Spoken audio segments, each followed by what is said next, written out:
Just casually moving the camera just before the stream starts, or as the stream starts. No problem there. Oh my god, I'm doing it again. I'm not even trying to move that. I'm trying to move something else, but it wasn't working properly. But now it is. So that's okay. Hooray. Oh, I'm so loud. Oh, let's go down to like that. There we go. Perfect. Perfect. Perfect. You know what I mean. You know what I mean. I imagine the Discord announce should happen soon.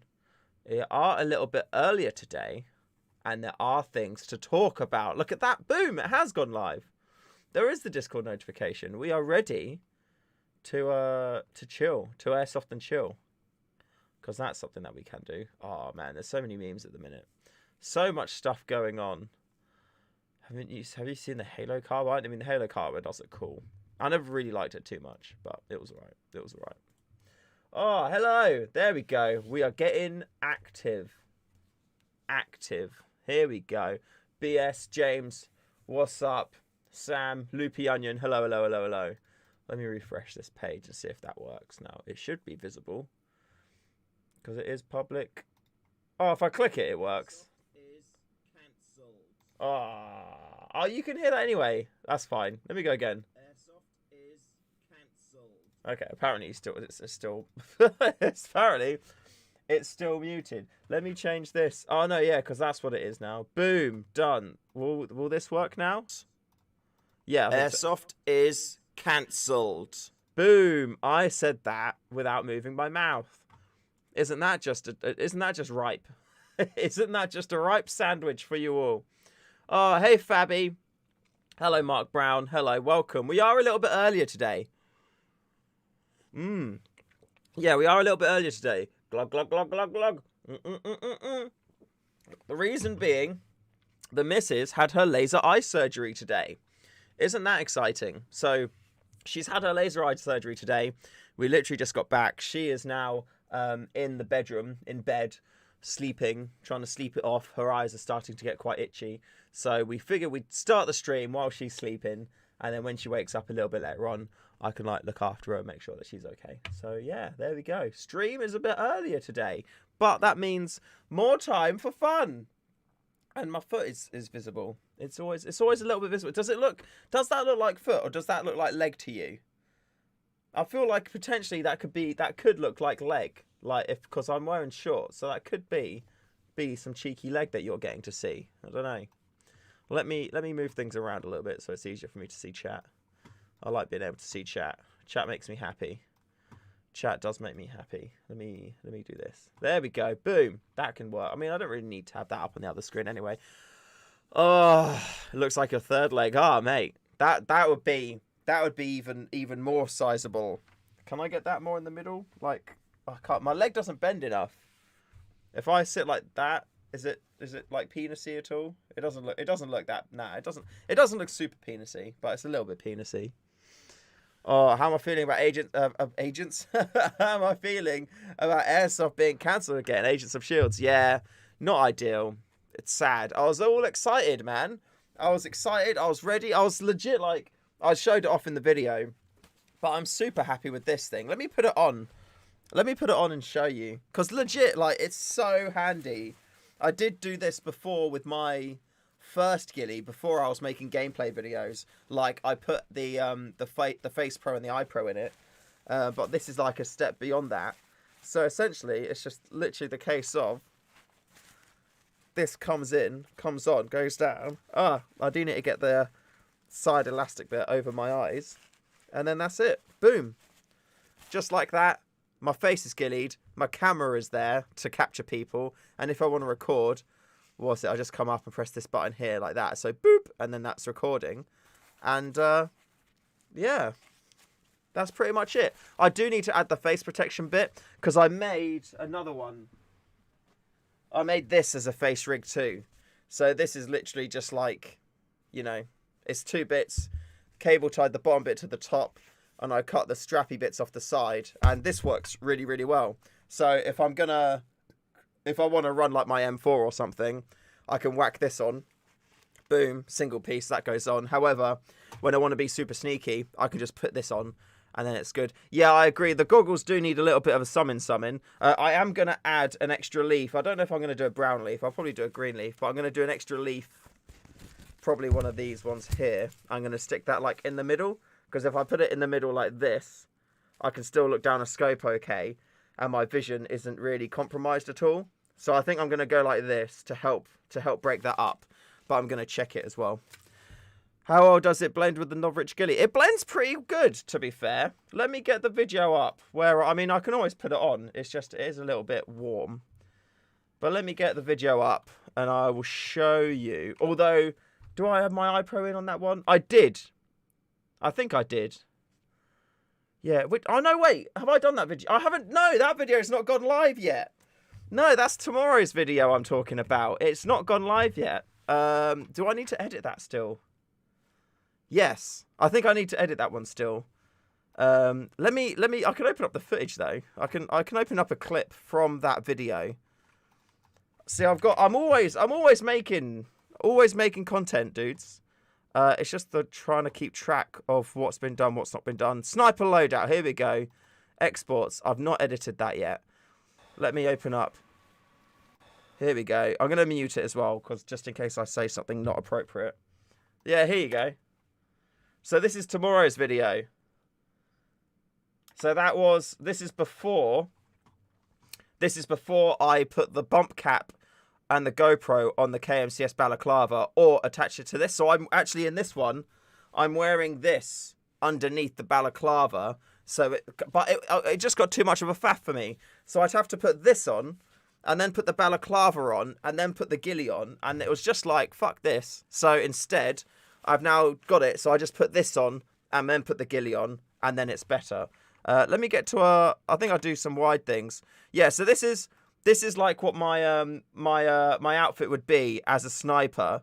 So that's the KMCS balaclava, and to be fair, it blends all right. It colors all right with the Novridge ghillie. So I'm okay with that. I've got my Mark 23 down here on the side too. I did have to cut a slit on the trousers in order to get that in there. But yeah, so this is essentially. It's tomorrow's video, but this is what my sniper setup is going to be like when playing, with gloves as well, though, and then the modified balaclava, which you can see. I think the balaclava looks sick, to be fair. Like, if you're looking at the balaclava just on its own, I feel like it looks really good. Like, the camera is visible, but you can't really do anything about the lens. The lens has to be, the lens has to do it what it is. Mark, yes, I agree. And I do want to craft. I do want to craft the ghillie suits. I want to craft this and make it more like the only reason I've literally put these leaves on the GoPro bit is purely just to cover up the mount. As you can see, the mounting bit on the top. It's a custom made mount. Again, I talk about this in the video tomorrow. Don't you find it more comfortable to wear your goggles over? Yes, but then they're more visible. And the less things I have to do to put stuff on, the better it is for me. And this is super comfortable. And because everything's all one piece now, I don't have to worry about making sure my camera's facing the right way. I don't have to worry about like moving my iPro and stuff around. Everything is all in one piece. I put it on and I don't have to worry then. And that's where I want to be. I don't want to have to put like a face mask. I don't want to have to put iPro on, a face mask on, a balaclava on, and then do the camera and all that shit. I don't want to worry about that. I literally want to make it as easy as possible to make content as I can and to play Airsoft. Look, and when I get to the safe zone, I literally take this off and I'm free. That's all I need to do. And it's so comfortable. There is some, like I do need to clean up some of the glue because some of the glue did come out on the inside of the bump cap. So you can see this line here. There's a little bit of a line there. So I need to get in there and clean off some of that glue. But that shouldn't be too much of an issue. It should mainly be like pulling it off a little bit. Do I use padding in my bump cap? I don't. There's already a little bit of padding on it. So I just leave it like that. If I show you the inside, you can see there's that little bit of foam on there. You can get like helmet foam, I think, and stick that in there. But then your head's going to be not as in it as much. But I feel like that would be... But that foam... I've used that foam in my other hat. Speaking of which, I need to buy another bump cap insert because I want to fit one in my Novridge boonie and then put another camera mount on that as well like this. So while I do that. Coming back to your point, Mark, I 100%, I want to craft it all. I want to put leaves on. I want to put raffia on. But because of, for the sake of science, I want to do I want to play it without, first of all, and just see how good it is out the box. Because if I craft it, I'm not going to know if it's actually decent to buy without. And that's something which I feel like is important, especially for my audience and the information I like to share. Like the Well MBO3, I purposely haven't upgraded that or didn't upgrade that because I wanted to run it as a stock rifle so I could then recommend to guys like you who may want to get into sniping but don't want to spend a lot of money if that's like a good rifle for that. And I'm so happy I didn't upgrade it, and I'm never going to upgrade that rifle because out the box it is sick. It is genuinely really, really sick. I was zeroing it the other day and it shoots fantastically well. Seriously, it's such a good rifle, such a good rifle. And I'm going to I feel like I'm going to keep that stock forever. I did have a plan a while ago to HPA it, but I've decided not to. And now I'm just going to leave it stock forever because it's sick. If I do want to do an upgraded one, I'll just buy another one and then upgrade that. But for the meantime, anyway, there's no need for me to upgrade it because it shoots super nice. So, ooh. I should sell them. I mean, if people potentially, yeah. I mean, the problem is that it's such a niche market, I guess. But I mean, if somebody wanted me to make it for them, then I suppose I could do. The mount that I've done as well, it's mounted specifically at an angle, so I put it on. The camera just stays exactly where it is, and it's just always at the perfect angle. I did some tests with it, crawling around on the floor around the flat last night. Like walking around checking corners and things, and the camera is just in such a perfect position. It's great. Right, that's bump cap ordered, so that's going to go into the Novridge boonie, which is just out of shot actually. The Novridge boonie is there, and that's the Novridge shoulder one as well. So again, that one actually I do need to do another video on. Talking about it. I do want to compare it a little bit to the ghillie suit too. That is multicam, whereas the ghillie suit is amber, so they are a little bit different. But I still want to run that. I feel like that may be better for having like a chest rig, and I don't really run anything on my chest like that. So I don't know. I'm not sure when I would I don't know when I would decide to use that over the full ghillie suit, but there probably will be times. I do want to run it. I guess it just, it depends on your game style, really, I guess. Maybe, yeah. Oh, Aaron Kane. Cheers from the West Coast, USA. Love the content. Just found you yesterday. Thank you. I'm happy you found me. Oh, I'm happy you found me. Welcome. Too late for me to go everything. Oh, wait. Cut the beard down and stick that on your lower face pro. Works well. Interesting. So my lower face pro, like I've done with this, essentially, I've got another one of these masks coming. It's going to arrive tomorrow. So I'm going to cut these side bits off, and then exactly the same as that, put these cable ties underneath the foam of the mask so it doesn't interact with your face at all or mess anything up like that. And then the benefit of doing this is I can literally just go like that, and that's my eye pro and my face pro done. I'm not a huge fan of the flappy bits out of the side, but I don't really feel like there's much there I can do with them. But they don't really get in the way. Like when I'm playing, if I'm playing like with my M4 or whatever, these aren't going to get in the way. And I don't really want to cut them off because then I'm losing like this cheek protection here. So I'm okay with having these flappy bits while I'm playing. Who was it? Grey Fox did recommend I can take the foam out of these, which will help them be less sticky outy. But then there's no protection. So if I feel like it's fine as it is, I could always maybe what I could do is slice down here, open it up, and I could 3D print just a flat bit of plastic and then use a hot air gun, bend it around, curve it around, and then put that on the inside or put that on the outside, and then that will then force it to curve around. And then that would be okay. That's not a bad plan, actually. That could be cool. That could be doable. But yeah, like this, boom. It's just eye pro, face pro on. Don't have to worry about it. It's all set. It's all good to go.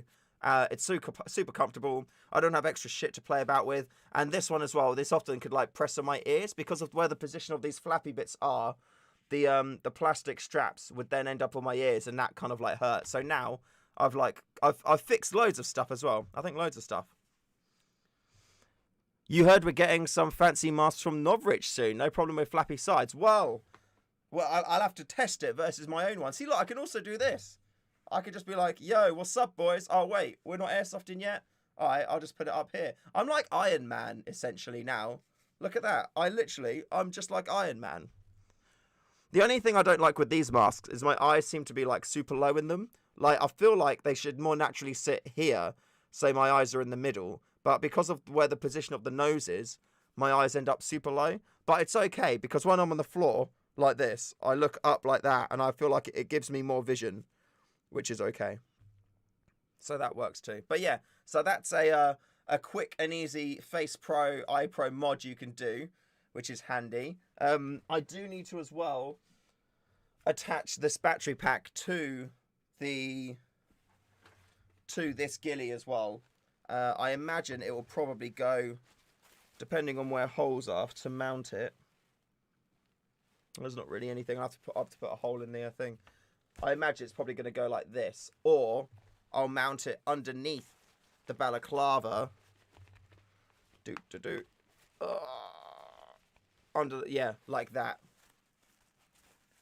So I can mount it underneath the balaclava like that, and then it's completely hidden. So if I did want to, you know, I mean, to be fair, I could just glue that on and then put a little hole in the balaclava for the cable to go through. Or put a little hole in the front, have the cable come through there, and then have that go inside. That's a good idea. I like that. That's a good shout. That's a good idea. How flat is that back bit? Okay, I may need to make a mount for the battery. Hot glue is so good, by the way. If you don't own a small hot glue gun, get a little hot glue gun. Because like here, for example, I mean, this would be the prime point of mounting.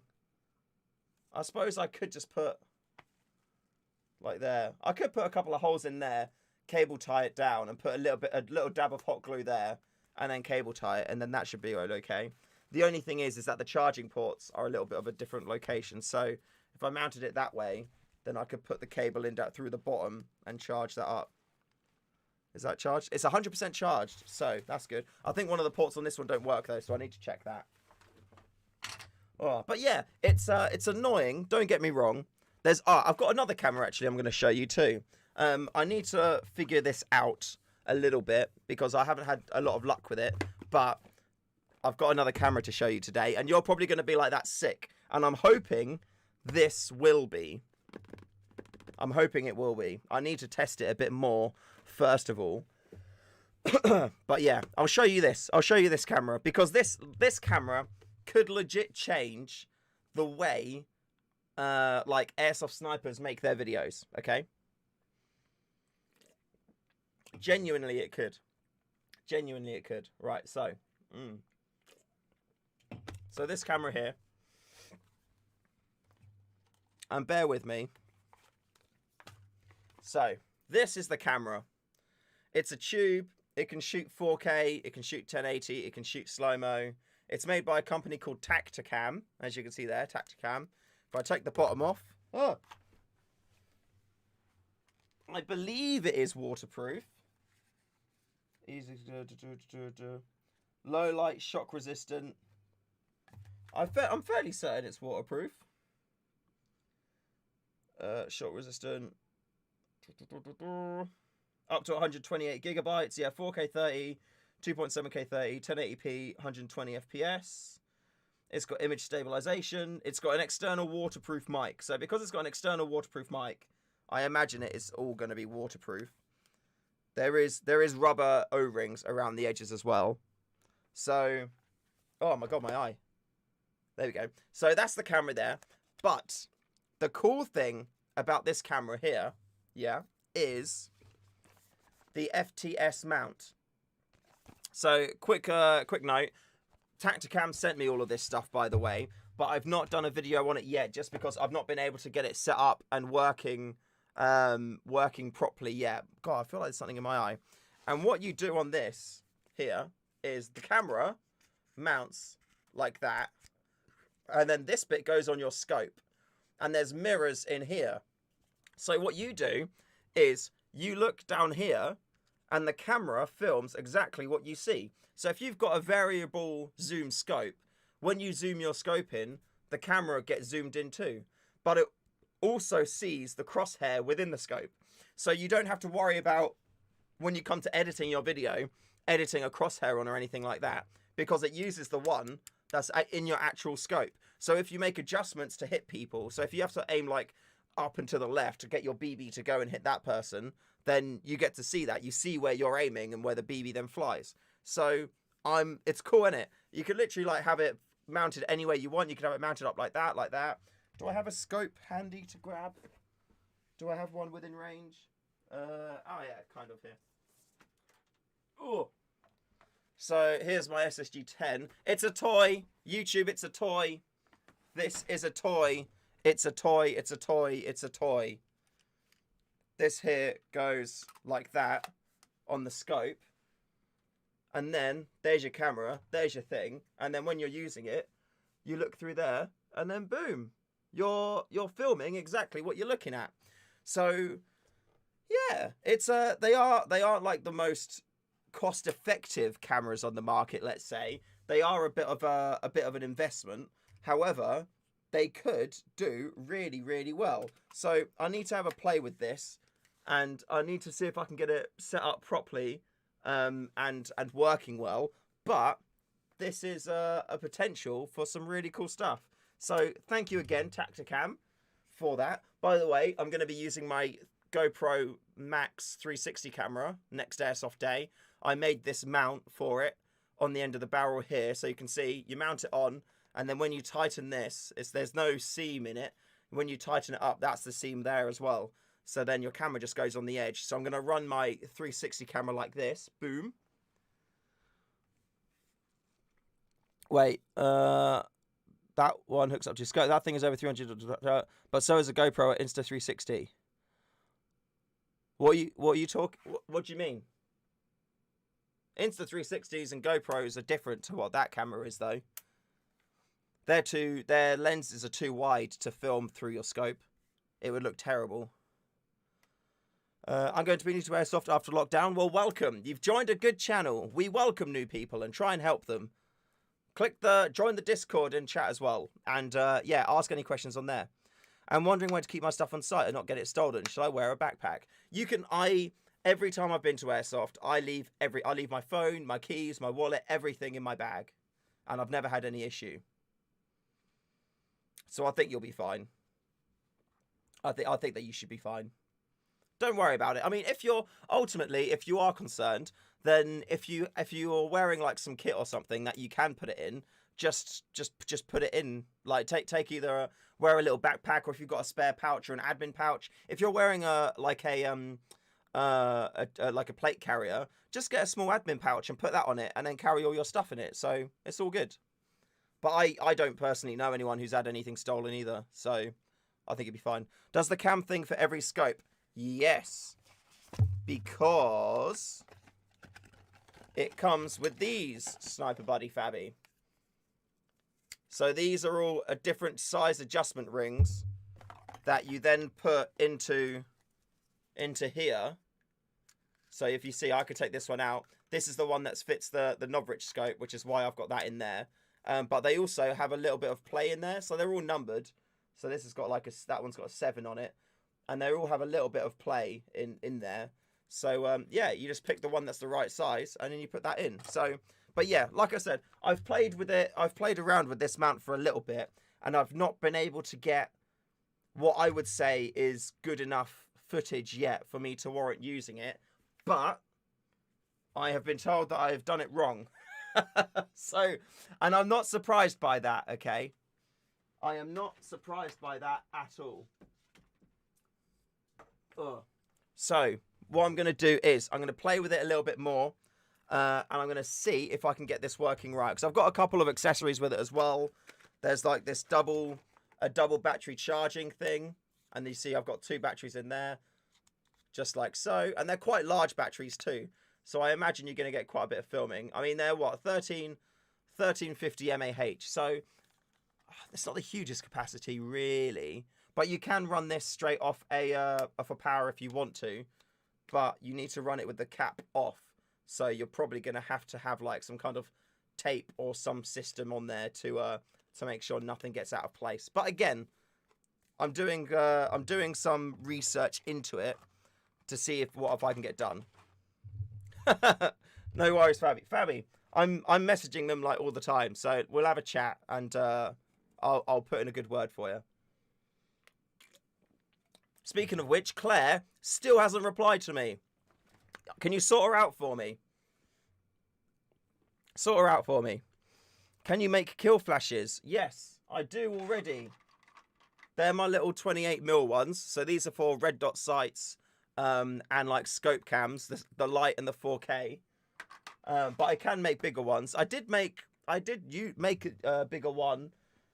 What scope is that on? Is that on this scope?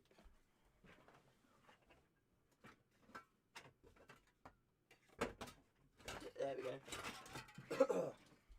So this is one that I made and used for my older sniper scope, which I didn't realise, but I bent it.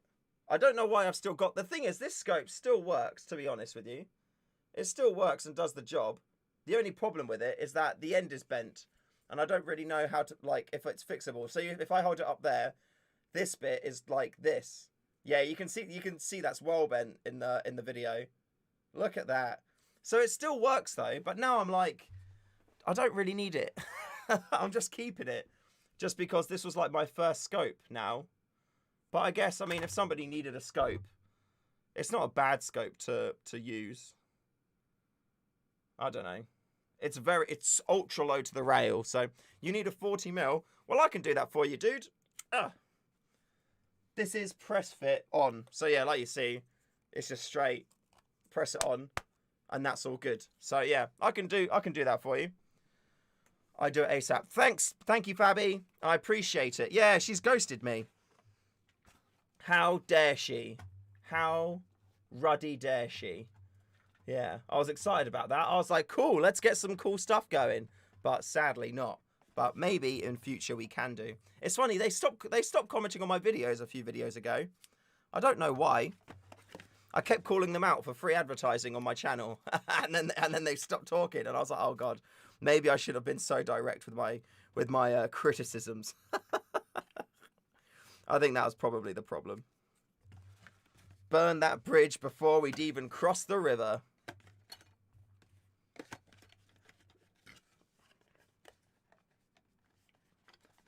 Oh, does this want to close? Do you want to close? How do you close? Oh, wait. Okay. Sorry, boxes are hard. Cool. So, yeah. This is Tacticam. That's the film through sight mount, like there. That's what I said I need to have a little bit of a play with. I'm hoping to do... I should be doing that this week. So, I'll probably do a video on this either later in the week or... Well, hopefully it should be later in the week. As long as everything goes good. I'll have a serious talk with her. No worries. Good. Thank you. Thank you. Did you use the much Foxeer maybe? I haven't used the Foxeer at all. When I was looking at what cameras I was going to get, I looked at the Foxeer and then I saw it was like $270. And then I decided that because I want to get a 40mm and a 25mm, and for the price of one Foxeer, I can get 2 run cams of different lenses. It makes sense for me to get the 2 run cams, you know? Even like the thing is, ultimately, here's the thing, dudes. Here's the thing, dudes. The camera that you use, to an extent, doesn't matter.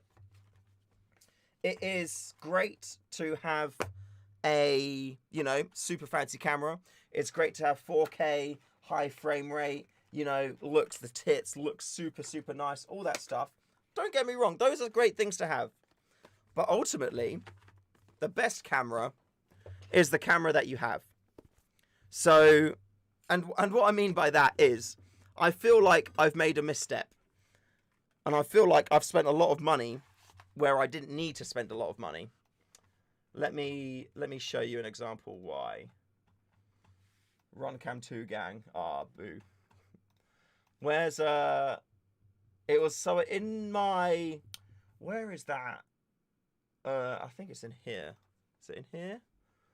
Because in the video where I was talking about airsoft sites, and I showed you the footage of Tactical Warfare Airsoft, and even to be fair, the place I played before that, in the very first Airsoft game I played, Delta Force. I've sod it. We'll just play Delta Force clips. No, actually, we won't. We don't want Delta Force. We want quality. I'm back. History and points. Shell eggs. Fake monster. PGI comparison. Airsoft 1. No. Airsoft 2. Here we go. So this is footage from Tactical Warfare Airsoft, yeah? And this was filmed on my GoPro Hero 4 Silver. Now, don't get me wrong. The Hero 4 Silver is a good camera. If they pop up on eBay, you can get them for like 60 or 70 quid. But from a, like purely from a perspective of trying to make an airsoft gameplay, this is more than perfectly fine in terms of footage in it. And then if I come up here and have a little look, I mean, this is, look, like that. That is more than adequate. I mean, I'm stopping it when it's blurry because, fair enough. But that is more than adequate for, understanding what is going on and showing gameplay.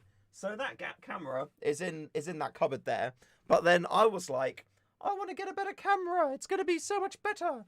So I got the Hero 9. I tested the Hero 8 Black first. And then was like, there's not much of a difference. Or it was the same price as the 9. So I got the 9 because it was discounted on the website at the time. And it's good. Don't get me wrong. Like, it's good. But ultimately, you don't need that fancy stuff because, technology's come on so far that even the stuff that's slightly older is still perfectly fine.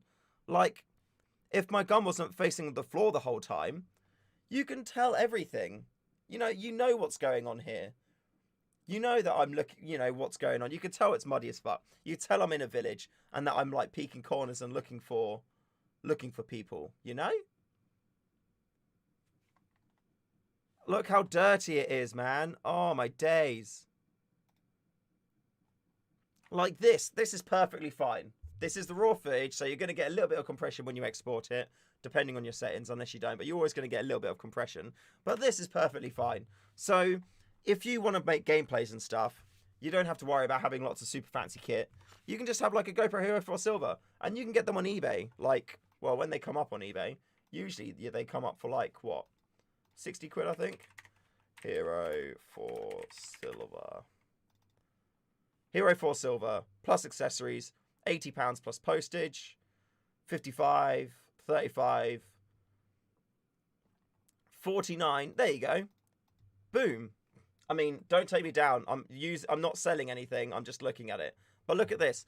So this is Hero 4 Black, used, £49. The screen is working fine. Look, they've got the screen thing for it, the battery thing for it. You got the charger, you got the cable. This is actually a bargain. This is a bargain, by the way. Oh, starting bid 50. If you made them an offer of 70 quid, they may take that. 64 gear used, dispatcher Gopro Mount. Bought this in November, used on holiday, saw it in very good condition. This here, you'd probably snap that up. You would probably snap that up, and that would be perfect for what you would want it for. So yeah, you don't have to have all the fancy stuff. I'm one of those kind of techie people though, who, I like to have some fancy stuff. Things like that. I like to do that. Oh yeah, I've made some more wall mounts. Oh, look at that. They're not on the website yet, but look at that. Boom. Wall mount, Mark 23. That just pops on the wall like that. Same again, works for the SSX 303. Boom. Just goes on, keeps them all out the way nicely. M4 wall mount as well. Where's the button? There you go. Just like so. Isn't that sick? Isn't that sick? Love that stuff. It's so much nicer having things mounted on the wall. Because if it's on a shelf or something, it takes up so much space. But this way, I don't use that space up anyway. and it's just there. And the fact that the SSX 303 gets held on there as well. Oh, I love it. It's so good. Oh, so good. Come back to me. Come back to me. There we go. Oh. JK, hello. And Copcat, hello. Welcome. Oh, look, there's two of me. It's Baby Shoe. So what's on my list of things I still need to do? I want to get some 50 round Action Army mags, because the ones that I use for my MBO3, I had to sand and edge down to make them work, and now they don't fit in my SSG-10. So I want to get like 3 of those, I think. 3 of those mags. And then those will be for like the SSG-10. I don't want to get rid of my existing ones, because I still want to keep those to use in the MBO3, because they work perfect in that. So I've got a little list of stuff I need to get. I kind of want to get some more gas. I've got 3 greens. 2 are full. 1's pretty much full. I've got a red and a black, which I've been doing some testing with the 303 and the Mark 23. But I feel like it's always better to have more, because you're always going to use it at some point. So might as well have it. So I feel like I want to get 2 of those, another red and another black. I don't really need any more green at this point. The 3 Action Army magazines. I'm okay for BBs. However, if some .48 gram longbows came up, then I'd definitely jump on those, because they're always good to have. Even if you've already got some, it's very difficult to find them in future. So stock up whenever you can do. Or I suppose you can get the 4 9s from Nov. But again, even they sometimes struggle to keep them in stock as well, which is a little bit tricky sometimes. So that is something to keep an eye on. Keep an eye on. Let me just see if Claire did reply. I don't think she did. No, she didn't. Damn it, Claire. Oh. I thought I'd just double check it just to let you know.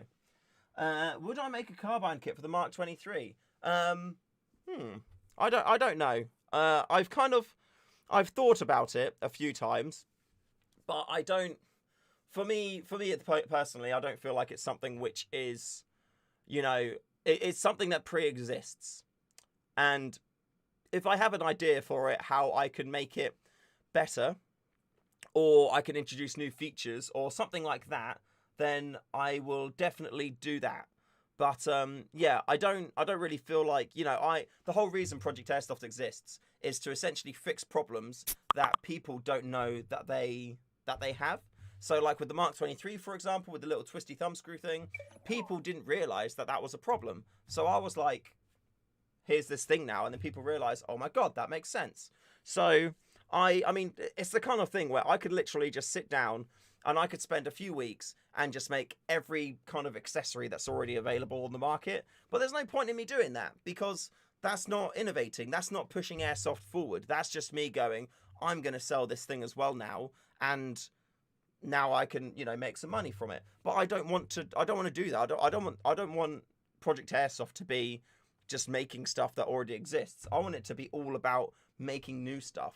And innovating and making things which are more useful, or which are useful to people, or combine features to make them better. Yeah, that's what I want to do. So make a carbine kit, I'll buy that. If I can make a carbine kit that would fix a problem or bring new features with it, then for sure. But I don't feel like that's a thing. Like, for example, a Mark 23 carbine kit that would be new and different would probably be something which is like, it's a Mark 23 carbine kit that's got integrated HPA. So instead of having to have HPA going into every mag, you just put your mags in as normal without gas, and there's a HPA system that goes through into it, and then boom, it's all good. So that's something which would be a new item which fixes problems, and would be something which people would be like, holy shit, that's cool, I want that. But, there you go, yeah, like Silo makes a kit for the Mark 23. There's already like loads of files online you can get for them as well. A dude I know makes a carbine kit as well for the Mark 23 too. So for me personally, I don't really feel like there's, unless I feel like I can make something new that fixes problems or makes things a lot better for a few reasons, then I don't really feel like there's no need to.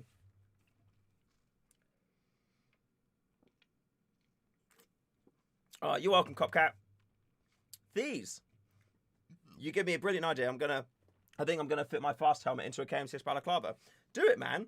I don't know if you'd be able to get a whole fast helmet in there, to be honest with you. But it's worth trying it. Yeah, it's definitely worth trying it. Give it a go. Give it a go. What's the next one? Chris James. Are you going to upgrade your AAP01? I feel like I already have done. I don't feel like there's too much more that I want to do. However, I know that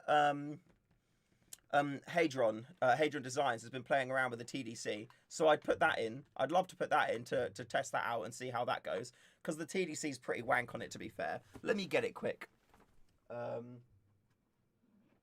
Here we go. So there is a problem actually with the AAP at the moment, which I find. It's a toy, by the way, YouTube. It's a toy. There is a problem with the AAP01, and it's with the stock. And essentially, when I have the stock out like this, and I use it, the stock clip comes up, and then it goes in short. So I either need to hold it not as hard into my shoulder, so when I fire, there's not pressure pushing the stock in, or I need to have the stock super short like this. And I don't know how I feel about that. I don't know if that's a bad thing or not. I think that it's, you know, it's different, because I usually quite like to be out quite far. But then the whole point of the AAP is to have a nice, short, small, stubby, kind of effective SMG / semi-auto kind of DMR-y type thing. So I'm not too sure at the moment. I have done the hot rubber. There's a H key in there as well. The barrel, it's got a 250mm barrel in there. The suppressor on the end of it. You've got my handguard as well from the website, and it's got the screw in the top, so it's super duper secure. I've got the folding stock. I've got the charging handle additional on there too, and then I've got the red dot sight on the top. So I kind of feel like my AAP is kind of done. I can put a camera on the front of it too. This is the reason why I got the 25mm version of the Run Cam Scope Cam 2 along with the 40mm. It's because this one, I want to use it more for, you know, kind of like SMG. However, I do want to get another upper and run that as a DMR. So potentially for that. Can I make some rails for the AAP? I am able to. I mean, to be fair, dude, get this. This thing is sick. I mean, I guess if you're not using the, to be fair, even if you don't use the folding stock, it's nice to be able to still, you know, use this like this. And if you wanted to just use it like a pistol, you don't have to worry about the foregrip. But the foregrip still allows you to use holsters and things like that. So, so to be fair, I make this, and this is genuinely awesome. It's on the website. Go check it out. Really good, dude. And then I just charge it, and then we're good to go. Or thumb charge it as well, and then we're good to go. But yeah, it is cool. I do like it. Oh yeah. Where Alistair, I think the fast helmet kit, who designed it. Oh, okay, cool. That's good to know. If it does fit it, then that's good to know. So he wants to go there. What else have I got? Oh yeah, I did make a display stand for the Mark 23 as well. Again, it's not on the website yet, but that's the Mark 23 display stand. I tried a different design instead of just the flat one, and I really like it. And then he just goes on there like that. Boom. Nice. Lovely. Oh yeah, and somebody in the Discord asked me to make me an M4 display stand, and I've got that done now too. It's there, somewhere about there. You may not be able to see it. I do want to get a drum mag. It's on my list to get a drum mag for the AAP, but not yet. I only have one magazine with it. I've only have one magazine for the AAP at the moment, which is a pain. And that's the only reason why I'm not taking it out to skirmishes at the moment, is because I don't have any magazines for it. I've got one. The one I've got there at the minute is, I actually bought it to give to a mate because it was on like a boneyard and it needed to be fixed. So I fixed it. So I'm gonna give it to him. And because the only other magazine I've got for it is currently out at a shop with another pistol I have, which is being repaired. So, once I've given my mate that magazine, I don't have a mag until I get that mag back from the shop, which is a bit of a frustration. But I do want to get a drum mag. I was looking at the Armourer Works 350 round one, and that should be sufficient for what I want to do with it. Like if I wanted to run it as an SMG, I'd like to think that would be okay. But again, it depends on the game mode. It depends on the site. I feel like the 300 round drum mag is okay for, you know, if I wanted to do snipery things.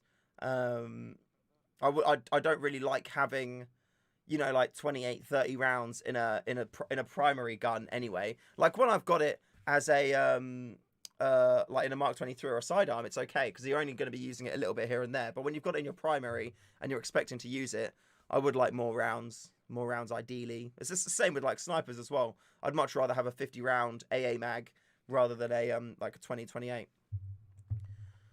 Shoe, does Glock mags not fit AAP? I think they do. They do, yeah. AAP is compatible with Glock, so it's all good.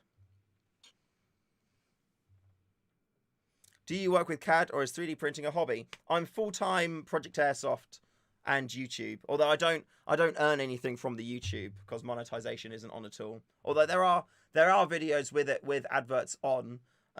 Everything that I made in February has got adverts on it. But I turned all the adverts off because it was actually making it worse for my channel. Like subs weren't as good, viewership weren't as good, and I just constantly had issues with YouTube going, you can't have this video, and then they'd block it and make it perform shit. And then I'd message them and be like I'd appeal the video, and then they'd be like, oh, actually this one's okay. Sorry about that.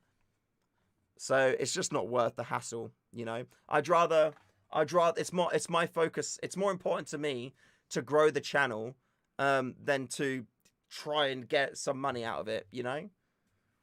I mean, that's ultimately how it is. Like I don't get me wrong, I 100% hope to generate an income from YouTube views because then, you know, everyone's a winner. I'm going to be earning from it, and there'll be another source of revenue from me from, you know, making content, because I do spend a lot of time you know, every week, every day making content, and it's good for you because you get to then carry on watching that content. So everyone's a winner.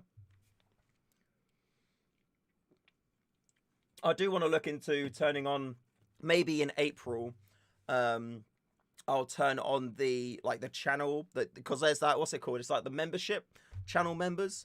So I might do that. I might turn on YouTube membership stuff. But it's important to me that you guys get value from it. Like at my current knowledge level, YouTube members or membership with YouTube for you guys, it's more beneficial to live stream as opposed to actual video content. And I'm also cautious of, I can put videos live on YouTube for members only, but I already have Patreon as a reward tier system too. So I don't want to devalue anything, or also offer different rewards on different platforms. Because as far as I'm concerned, if you're a Patreon, or if you're a patron at a certain tier, then you should get access to, you know, as long as your tier allows it, you should get access to that content everywhere anyway. And I feel like it's not really, it's not right for me to then, like, say I include members and then I start doing members content on YouTube only, because, you know, a top tier patron should, in my view, be able to access that stuff. And I guess I could post it on Patreon anyway, but it gets confusing then, because is YouTube then going to be the same? The tiers, are they going to cost the same amount as the Patreon tiers? And if so, then why wouldn't people just join Patreon? So there's a lot of things about it. I just want to make sure that I do everything the best way possible, hopefully the first time. But I also want to ensure that you guys are getting adequate value. Like there's more I want to add to Patreon. There's more I want to kind of give to it, more content I want to provide, and things like that. But it's just, you know, trying to run everything Project Airsoft whilst at the same time getting like daily content produced. It's a lot of stuff to do. So I think after a while longer, where everything's a bit more naturally flowing, when everything's a little bit more naturally flowing, it'll be easier for me to then add more content or add more to these different places and whatnot, because I still like, you know, I everybody who's a patron I bloody love so much, and I want to give you more. I want to give you more, you know, value for what you're inputting, because I feel like what you're doing for me is worth much more what I'm doing back for you, if that makes sense. So that's a focus. That's always in the back of my mind. What can I do more that people are going to be, you know, interested in, that is of value to them? So, but yeah, patrons, I love you so much. Thank you very much. I am looking into the membership stuff, but again, I feel like it's more for live streams, and I don't think I live stream enough to warrant you guys investing in that way, if that makes sense. However, I suppose I can always set it up, and if you don't want to do it, you don't have to do it. So I guess it's okay anyway. So I don't know. It's, yeah, I guess it's the market chooses. But I am thinking about it. YouTube is just gash, especially for Airsoft. It's so very gash, man. Oh, it's so hard. Smalls, you're very upset. I'm very upset too. I'm so sad. I was very excited to go out and play tomorrow, but sadly not.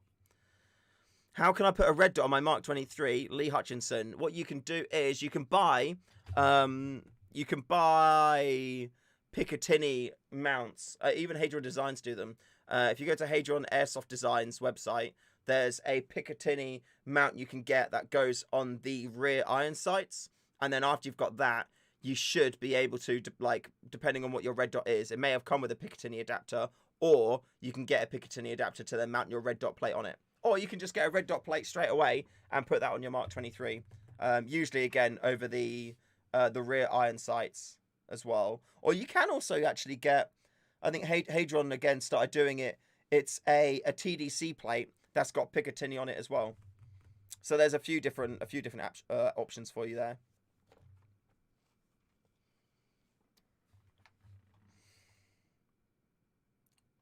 Nice pod to wear while doing the maintenance. Yeah, you're welcome, Xavier. Don't lose that screw. I know that you're doing something at the minute and there's a screw like on the side of the table. Don't lose that screw. Because you know you are. You know you are. Don't lose that screw. Have you thought about organising a governing body for Airsoft? Not at all.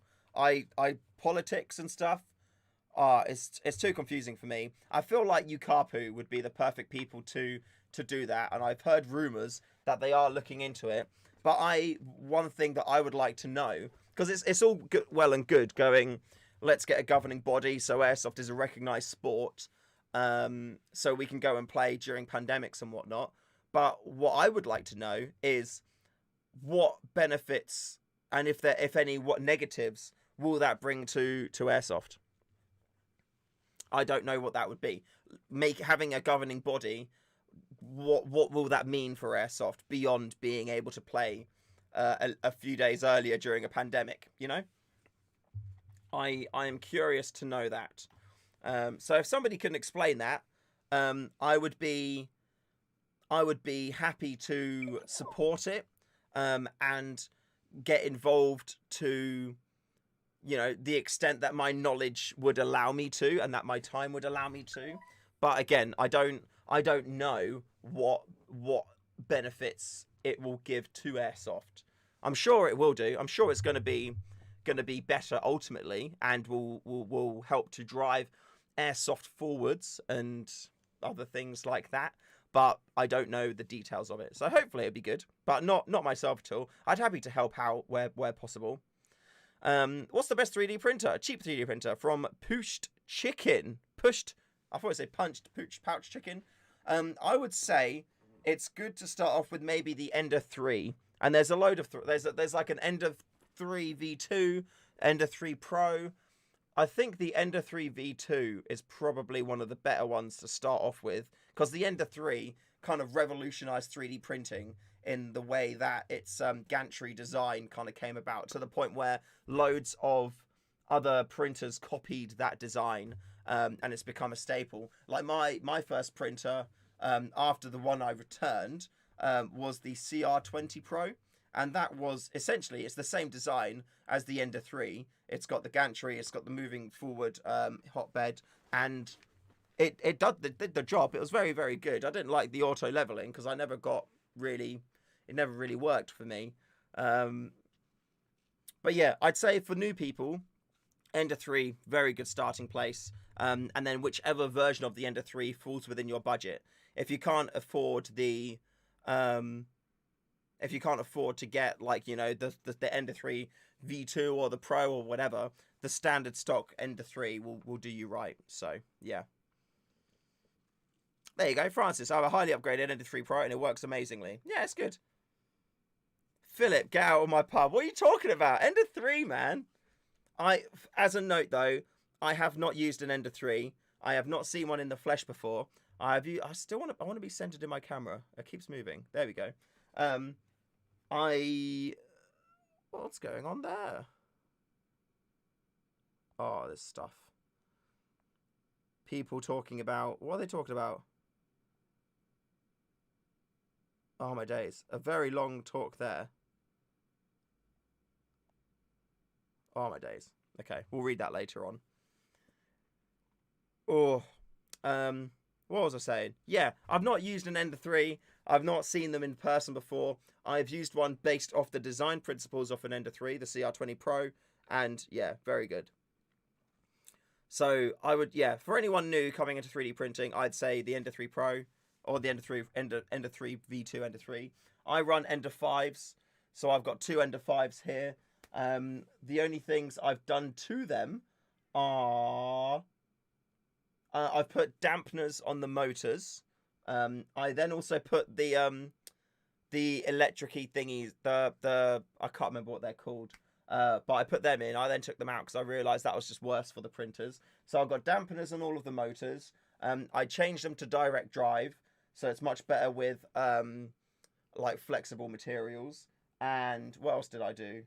Oh yeah, so far I took it so this bar comes down because it was mounted at the same height and I couldn't see the first layer, so I moved it down. But apart from that, that's all really I've done to them, and they work well. I've got Octoprint running on the far one because it's a little bit far away for me to reach, so I can like control it from my computer, which is all good. However, I am tempted to see if I can get either another Raspberry Pi and then run Octoprint for this one too, because that would be good. Or I want to see if I can maybe just USB control that from my PC. So we'll see. Upgrade the mainboard. Yeah, there's a few things you need to do with the Ender 3s. I mean, getting the silent mainboard immediately for any printer is always a good shout, unless it comes with it. So that's always worth it. Philip Robbins even. Why? What would you recommend then? If you're saying Enders are crap, what would you recommend? And you're not allowed to say Prussias.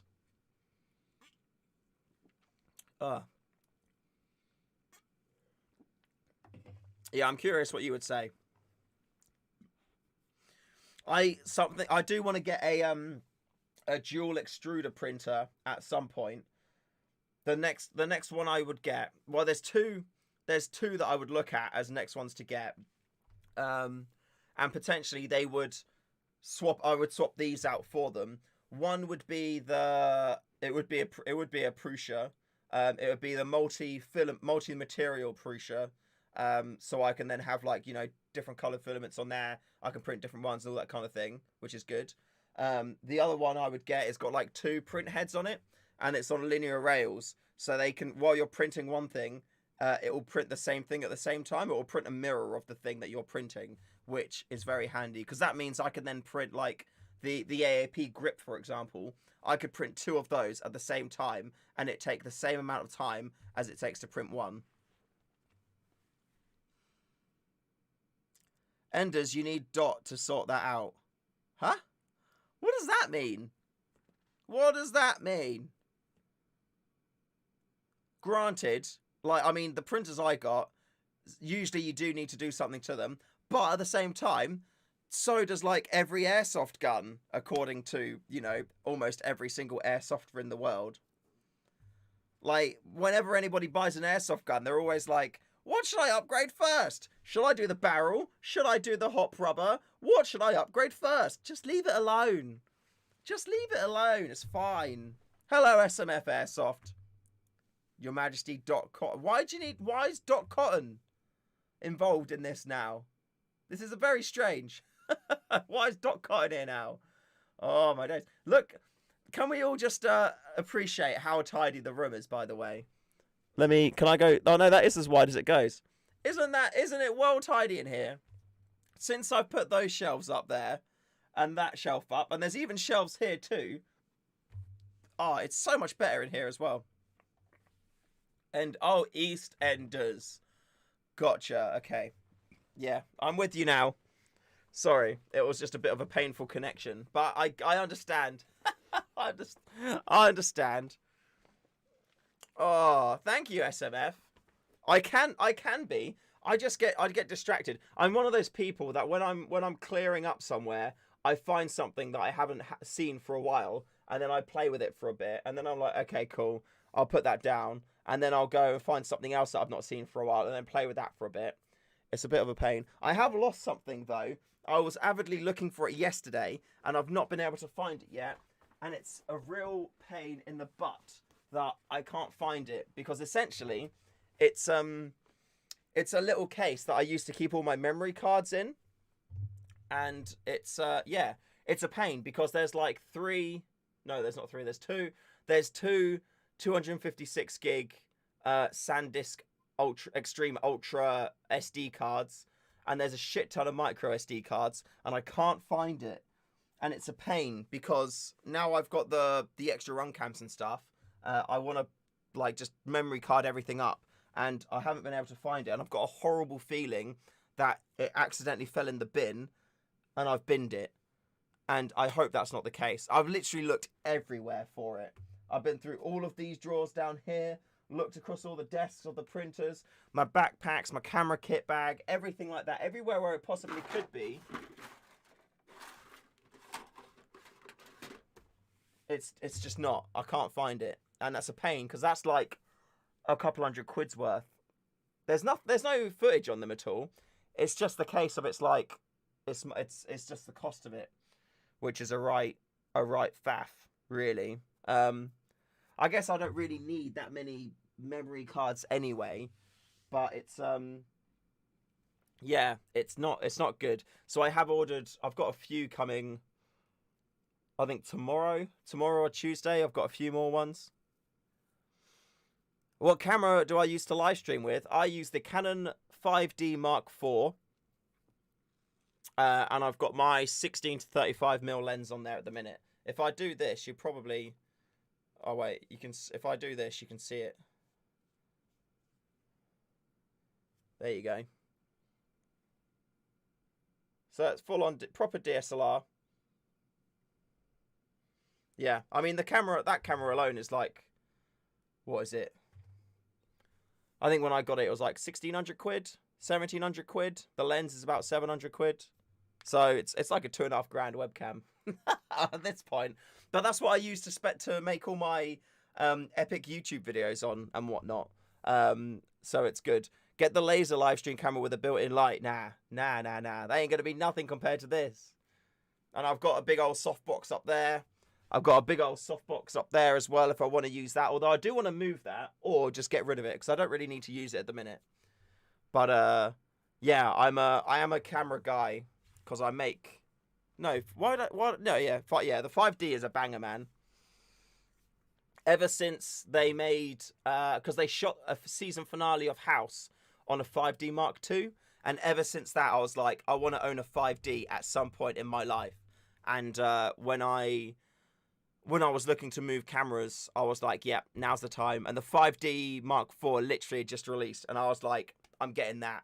And there was some random like Chinese website that was selling them for just like stupid cheap compared to everywhere else, and I was like, I'm gonna get that. I bought it, and in like 3 days it arrived, and it was just so good. RGB floodlights? No. So these are just like they're Philips Hue, and I do them on Google. Oh yeah, check this out. So if I go, hey Google, softbox off. Hey Google, studio lights off. And then, hey Google, Let's do this. I'm a god. I also have it where I can turn the camera off too. So if I'm in bed and I'm like, oh, did I leave the camera on? I don't know. I can tell Google to turn off. Just making sure she's not listening to me. I can tell her to turn it off and then it'll go off. And it's good like that. But like when I go here, I go, hey Google, it's game time. All right, I have a few options for that. Oh, hey Google, game time. And then it dims my lights like this. It turns the softbox off and then dims them so I can play video games. Isn't that nice? Hey Google, let's do this. Boom. But it's things like that I'm all about trying to increase efficiency and save time where I can. And, you know, if I don't have that, I either need to ask Google to then make the lights go pink or whatever color you would say, fuchsia, whatever this color would be. And then I need to reach around the back or I need to either reach around the back to push the plug into the light or reach all the way up there to turn the light on. And it's just a faff, you know. It's not a pleasant experience. Whereas, you know, I just kind of like, if it's video making time, I come along and then I'm like, hey, let's do this. And for me, when I say let's do this, that like mentally gets me in the mood of like, right, it's video time. Like, let's do this. So that's why I've got that set up like that. It's very good. I mean, we've got hues in the hallway, the bedroom. Are they multicolour? Yeah, you can do them anywhere. Any colour you want. Hey, Google. Studio lights, green. Boom. Although some colours are better than others. Hey, Google. Studio lights, dark green. I mean, that just made it lighter, to be fair.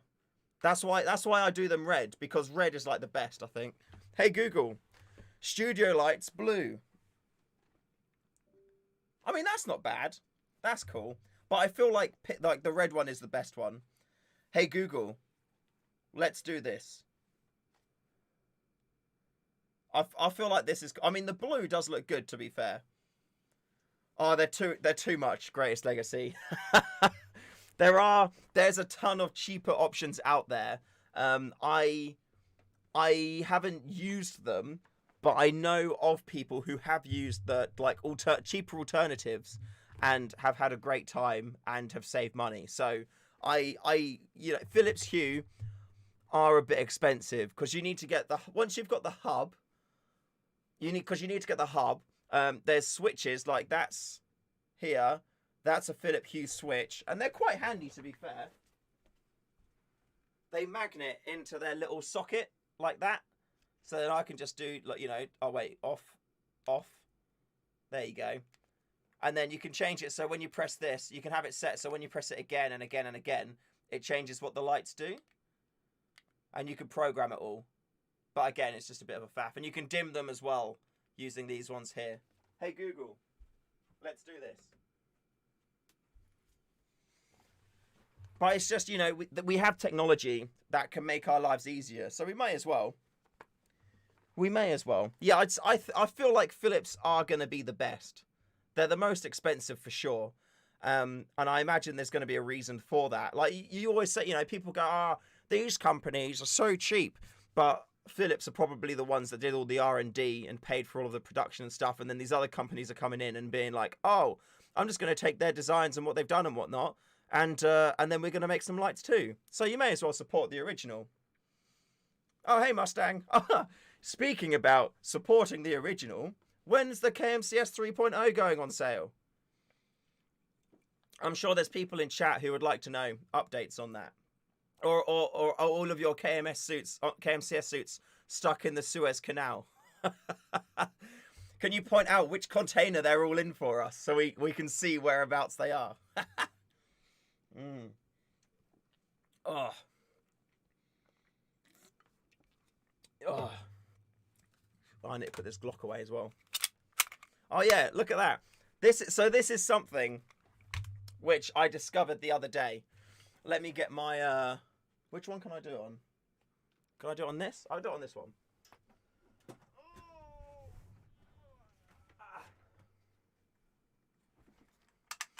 Possibly this week. Waiting on the canal to open, yeah, I bet.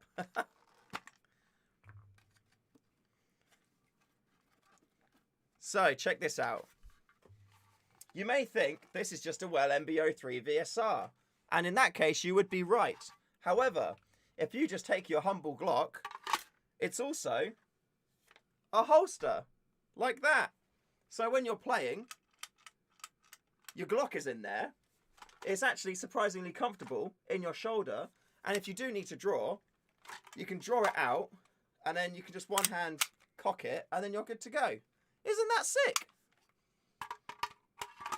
So yeah, no longer a need to, you can still have your Mark 23 on you, but just carry your Glock in the rifle. You don't need any of this fancy stuff. Boom. And look how long it makes the barrel.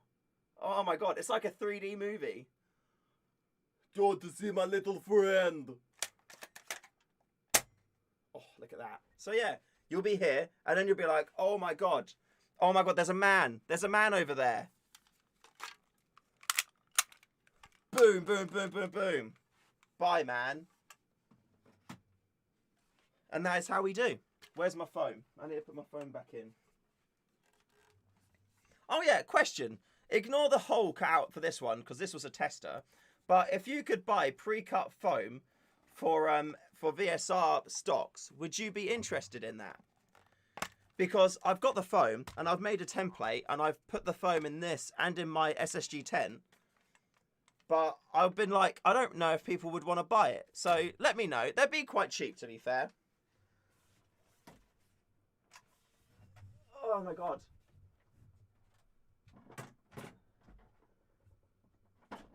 Oh, there we go. Oh. Shoe wick. Damn right. Damn right. Oh. He stuck his Glock in again, matron. Urgh. Lockdown hasn't been kind on Shoe's health. It hasn't been. It hasn't been. Oh. Man, I do love my Monster. It's the only thing that keeps me going. I have a Monster a day at this point. Yum, yum, yum. Oh. I'm not losing my mind. This is just how I am. Oh yeah, Mustang. Look what I did to your balaclava. I keep thinking the video's gone live yet, but it doesn't go live until tomorrow. But look what I did. I chopped it up and stuff. I made it better. So here you go. Here's the balaclava. There's the balaclava there. I've got my iPro all stuck into it. I've got a bump cap insert stuck into it as well. And I have got a GoPro. I custom made a GoPro mount, which is stuck to the bump cap. One little cut in the top there to poke it through.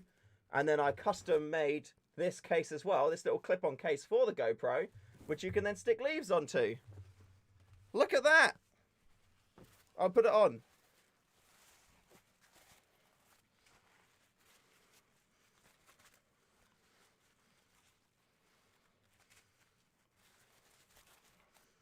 So now I'm fully protected, and I can film people too. In summer I need to ink it. Oh, I can't be bothered for that. What, do I need to make it more green? I've got knob leaves I could put on it. I don't want to do crafty things. I don't have the patience. Oh.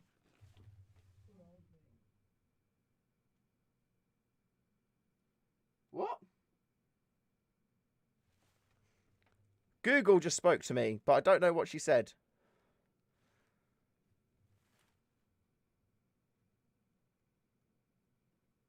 Hey Google, broadcast to the bedroom.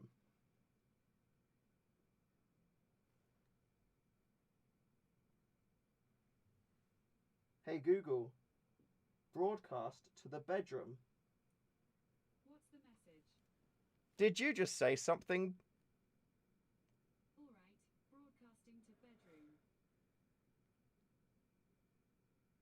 Let's see if that did happen. See, look, technology making our lives better. But yeah, there you go. It will take minutes. Paintbrush and acrylic ink. I'll send you the right inks. Okay, I'm down for that. I feel like this is looking pretty good. Like I said earlier, I'm going to take another green leaf and I'm going to stick it about there because I can still look down the scope, but it does make my eyes vision a bit. It makes it harder to see my eyes. Maybe like a couple of these little green ones like that. If I need to make it green, I could put a green one like that and one like that. So that's the last. I need to do that to it. I need to stick some leaves here. And then I also need to put some leaves on the battery pack and mount the battery pack in here too. So those are all my to-do lists. Oh. Ooh. And yeah, the glue. There's a little bit of glue I need to put on here. Oh, we're red. 1 second. I'll be back in just a mo.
Hey Google, let's do this.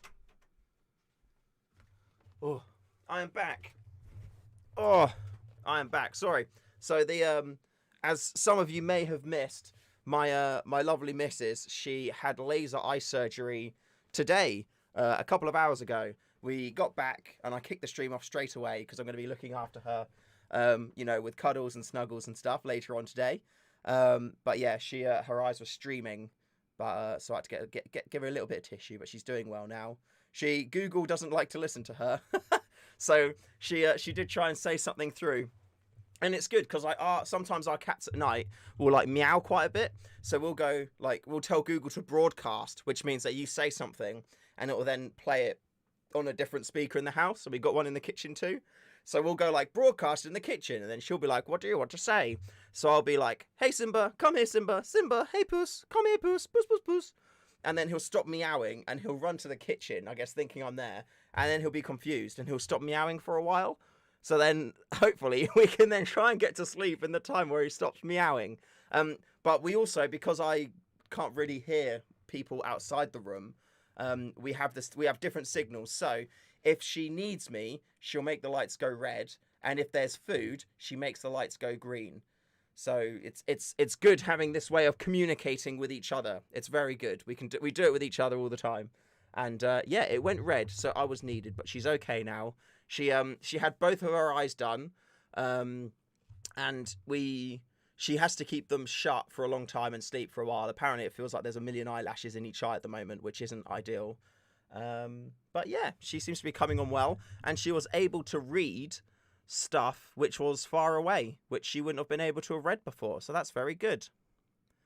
You're going to give your cat issues. Yeah, he's giving us issues. We can't bloody sleep when he's meowing all the time. He is very cute, though. Often he'll be meowing at the door a lot. And then I'll kind of have to like either ignore him if I'm doing a video or stream, or then I'll let him in. So, bless him, eh? He's a cute puss. Nala, so we've got Simba and Nala, who are brother and sister. So I know the names are a bit incesty, but it's okay because they're super cute. And Nala's just lying with Emma on the bed, looking after her, purring away as she does. She's very, very cute. Very, very cute. Mustang, bye-bye. See you later. Are we married? We're not married yet. I proposed to her Christmas Eve night last year. So we've been engaged for like 3 months now? 3 months or so. I do wear this. This was going to be like the wedding ring. And then I tried it on, and I quite like it being on because it's a bit funny. It makes me feel like I can do stuff. I feel like all grown up and like, I don't know.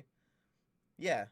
It's a nice feeling. So now I'm kind of it's like I'm wearing it as an engagement ring, which I know like dudes don't usually wear engagement rings, but it's yeah, I like it. It makes me feel like I'm succeeding because I'm happy at, in relationships and stuff. And then it makes me feel like I can do more. And yeah, like with Project Airsoft and everything I'm doing in the Airsoft kind of like world as it is, she's like amazingly supportive of that. So I kind of feel like every time I like feel the ring or touch it or something like that, I like remember it reminds me that she believes in me. And yeah, it's lovely. I definitely wouldn't be doing this without her. So yeah, she's a good one. She's a keeper. Oh, so Will, you want to talk to her because you're tempted to get it done. So she was like, she got it done. Yeah, she got it done today. I think she was like 2.25 minus 2.25, something like that in her prescription. So not super blind, but blind enough. And yeah, she was in there today, a little bit unsure, which I think anyone would be. But apparently people were just going in like, ooh, like that. And then they're coming out just like, wow, this is amazing. And then that made her feel perfectly fine. So yeah, she got it was with Optical Express, and it was the eye design laser eye surgery stuff. She said you could smell burning when it was happening, but you can't feel anything. It's just all like blurry and lights and stuff. So, oh man, it sounds like dodgy as, but I think it's all okay. So, yeah, so that'd be fine. But yeah, I'd say, potentially it's going to be the case of do it, Smalls. Do it. Like, you'll love it. I will heal overnight. No eye drops for now. We've got 3 different types of eye drops, so I need to go and read the instructions because she's absolute garbage with instructions. She'll just be like, it's like directions or times or things like that. She'll just say something. She'll decide what she wants to do, and then I'll be like, actually, it's not. So I'll read the instructions and double check everything, and I'll read those, and yeah, we'll get the drops done. But we've literally just gone home, and we just got home, and she's sleeping it off. So in like a few hours tonight, it'll be the case of giving her some drops.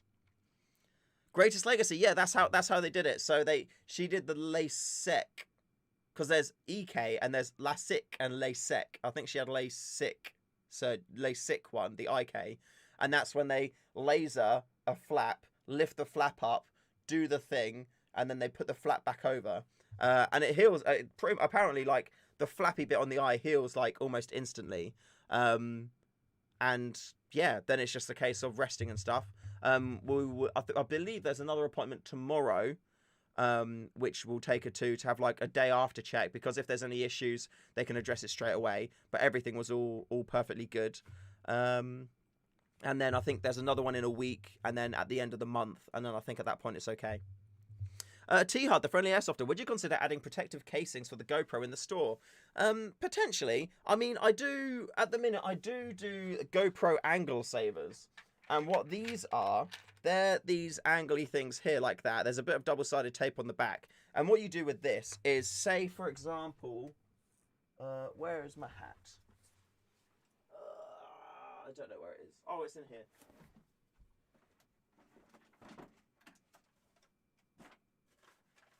Oh, God, so much cack.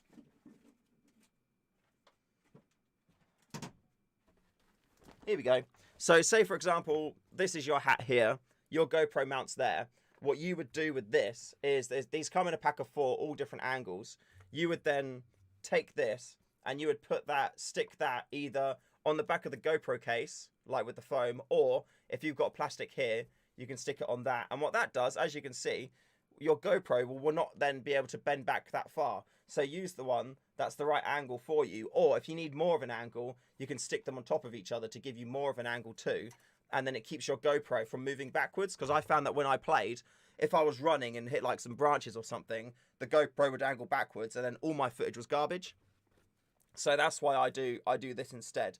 But I feel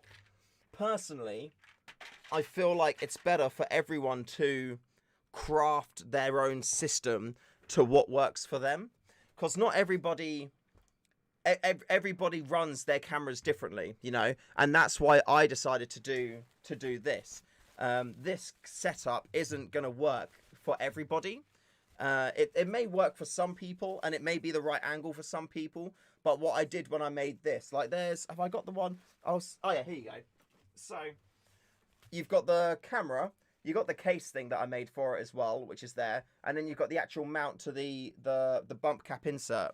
So if you pretend that this hat here is the bump cap insert, yeah, inside the balaclava, this is what that piece looks like. So this curvy bit here sits on the bump cap like that, and there's a load of hot glue sticking this to the bump cap, just like so. And then the camera, the screen sits flat against this here, like so. And then this is where the camera mount's attached, like that. So that sticks on there, goes like that. This pokes through the balaclava, and then that, yeah, that's where that goes there. So for me though, this one, the angle was facing too far forward. It was facing too far down. So what I've done is this bit, I've angled it back up. So instead of this cut being here, this cut is now here, and removing like half of that angle, or that like 10 mil of angle. I also shortened the bottom bit here a little bit too. That's made it so it's the perfect angle for when I'm running the balaclava. If I'm lying on the floor, if I'm standing upright, if I'm peeking corners, it's perfect. The only thing I would like to change on it, which I'm not going to because I can't be bothered, is having the lens of the camera dead in the middle. I feel like that would be a benefit, but at the same time, because I'm right eye dominant, and when I aim with my pistols, I'm always looking down with my right eye, I quite like the fact that in the tests that I did, the lens was always looking right down the sight of the gun, and that I feel like is very, very cool. So it's something that I would change, but I also kind of like it. So it's more the OCD person of me. I look at this and I'm like, oh god, the camera's not center, but at the same time, it actually doesn't need to be. So yeah, I'm also running the Max Lens mod. So this is a Hero 9 Black. There's a 256 gig memory card in there, and I've got the Max Lens mod on there too. It's mounted upside down, and yeah, I'm super happy with that. I feel like it looks good. I'm gonna put a leaf on that side. The other side I've already put a leaf on, and I'm gonna have the wire that comes out for the battery there. I'm gonna cut a hole in the balaclava, and then that wire's gonna come through. I'm probably gonna hot glue that as well to the bump cap insert as well, so that wire doesn't move around the place anywhere, because I don't want that. But I feel really good about this. I feel like this could be a really good permanent solution for my camo and camera needs. So, but yeah, like I don't know. This isn't built to be a universal part. This is built to be the angle that I need this to be. And, you know, I imagine that angle is probably going to be similar for other people.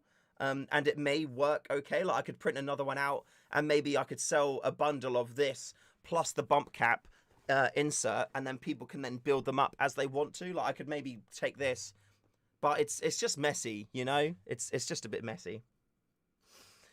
What do I use to design things? I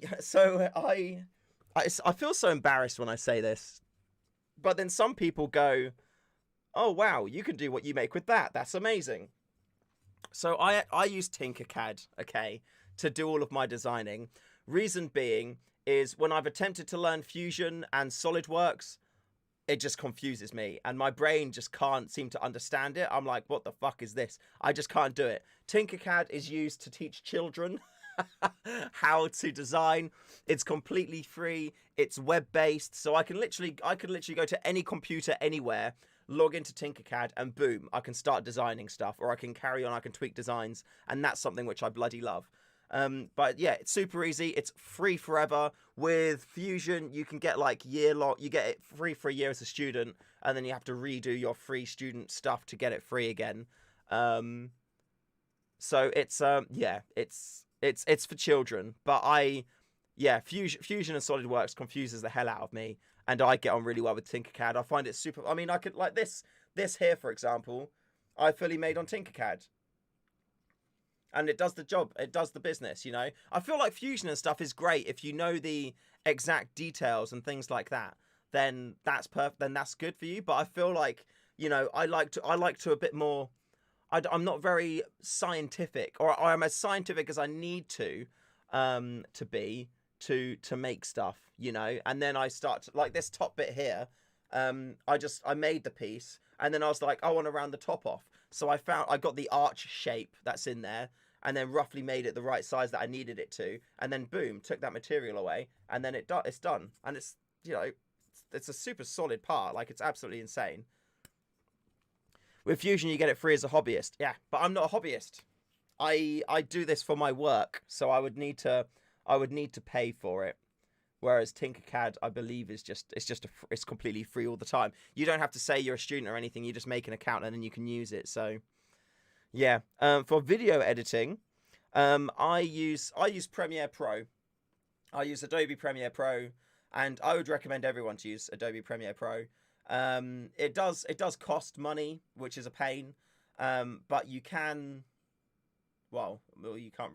There is a free trial you can get for it. I think you get a 14-day free trial to give it a go, and initially it is very confusing, but you just need to know the basic stuffs of, you know, cutting it and things like that. It classifies as making less than 12,000 a year profit. Oh, okay. I'd have to look into that then. I mean, potentially, but that's still, like, that's not a lot of money. Yeah, I mean, I'd need to be paying 400 a year for that. Yeah, it would cost me to use Fusion for sure. So yeah, it's a pain. Oh yeah, you can use the Blackmagic what's it called? For my thumbnails I use Photoshop. Again, you can get the whole Creative Cloud package. It's £50 a month. There may be other ways in which you can use it. But yeah, other than using it the other ways, it would be, I think it's £50 a month for everything. You can pick like a couple of the softwares only, but for like £5 more, you get everything. So it makes sense just to get everything. But then if you're not going to use them, then that's what, like 60 quid a year you can save. So yeah, it's tricky. But I use Premiere Pro for everything that I do. Premiere, it's great. It's super quick and easy to do. There's a lot you can do with it, but also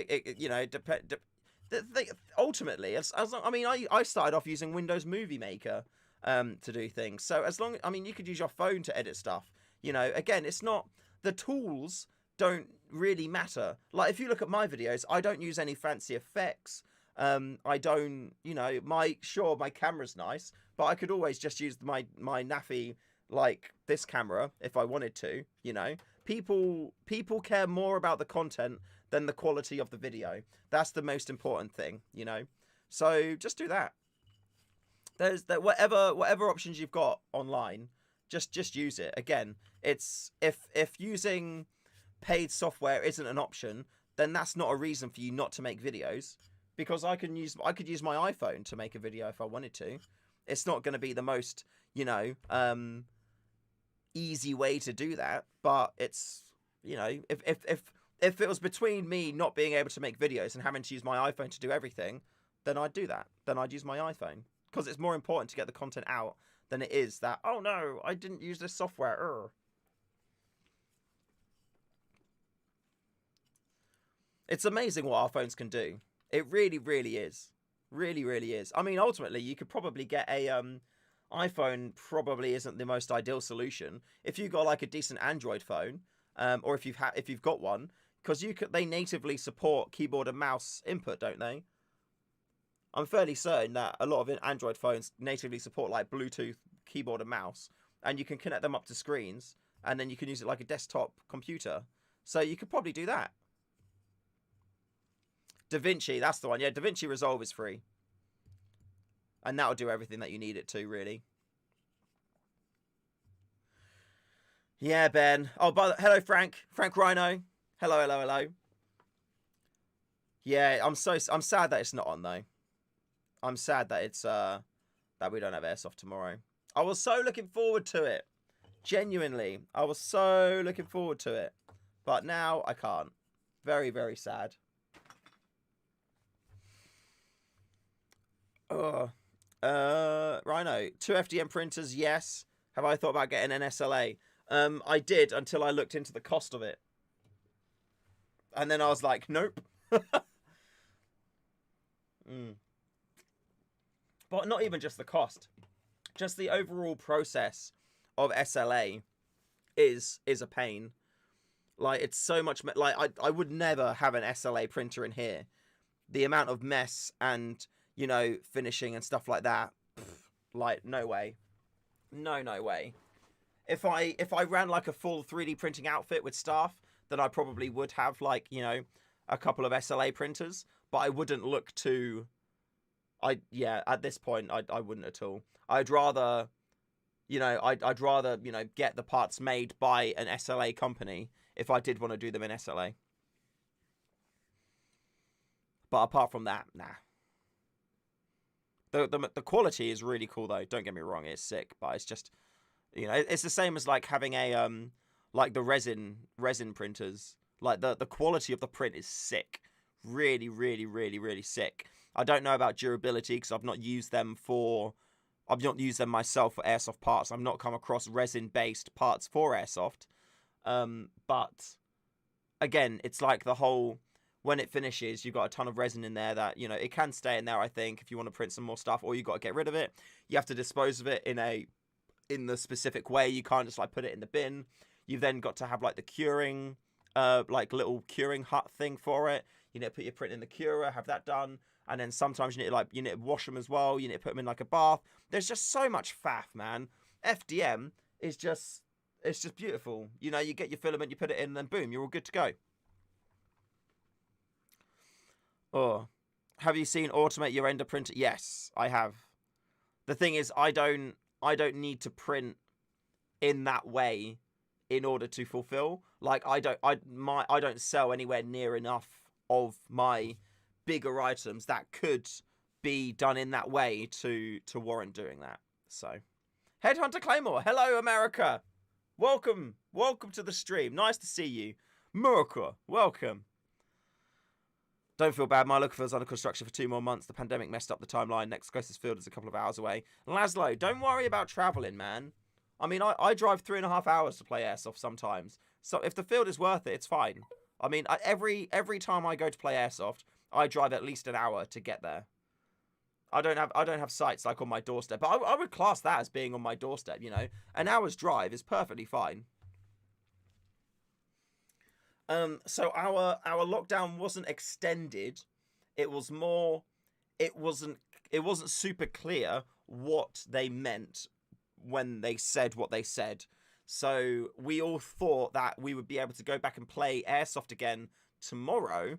However, now it's looking like it's actually going to be the 12th due to the description of what is allowed. So gyms are allowed to open and other, like, organised sport kind of venues are allowed to open, but Airsoft is not.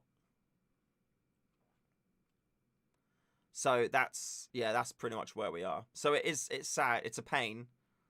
It is a pain, but at the same time, you know, it is what it is, as they say. So, yeah, that's where we're at now.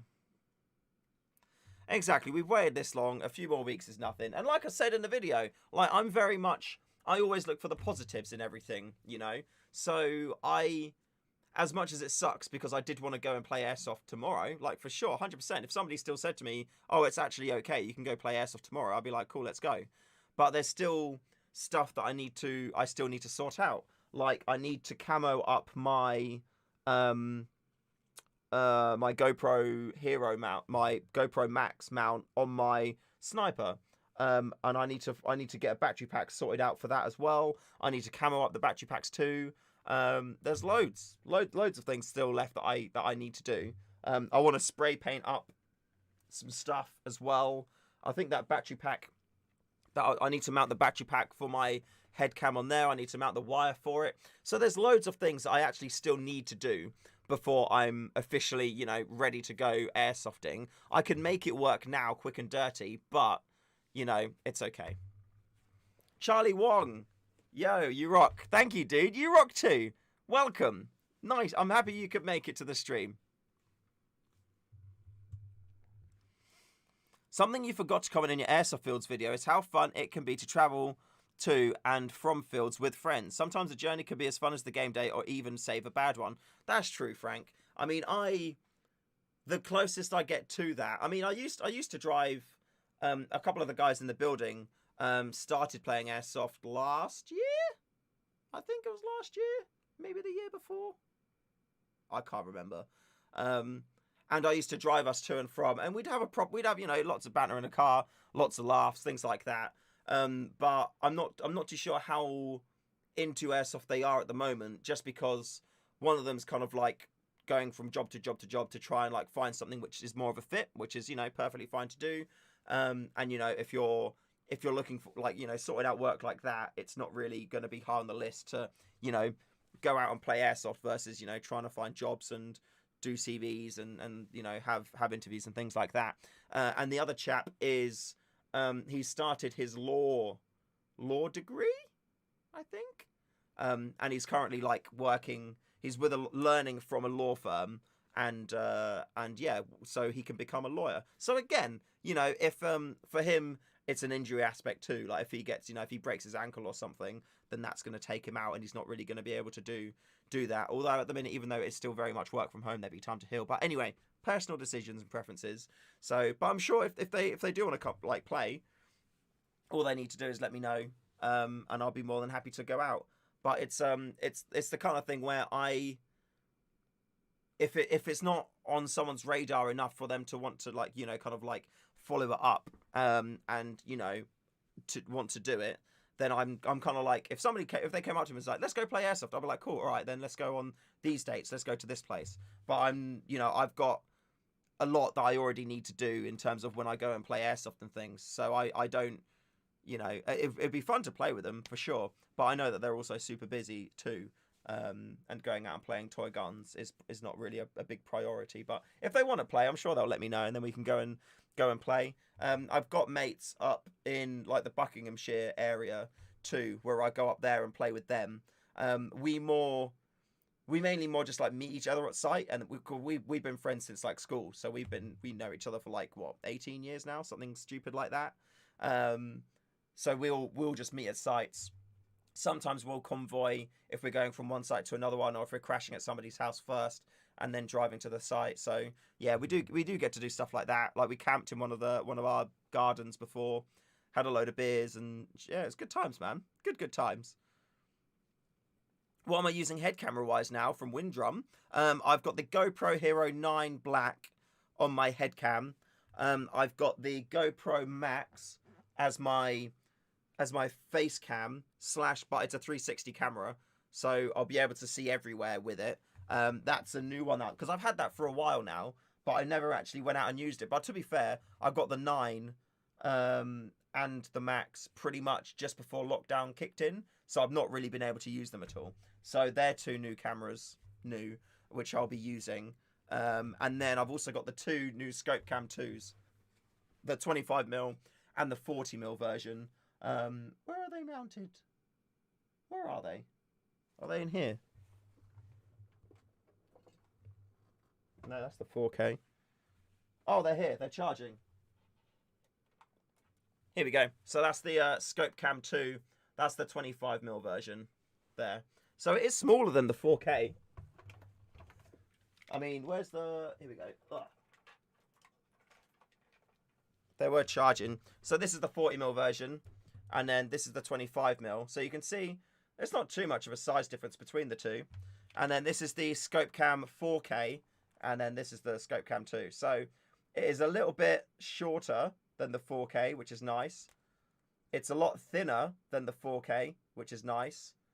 And also, it's pretty much the same height, to be fair, as the 4K, which you can't really see, but it's pretty much the same height.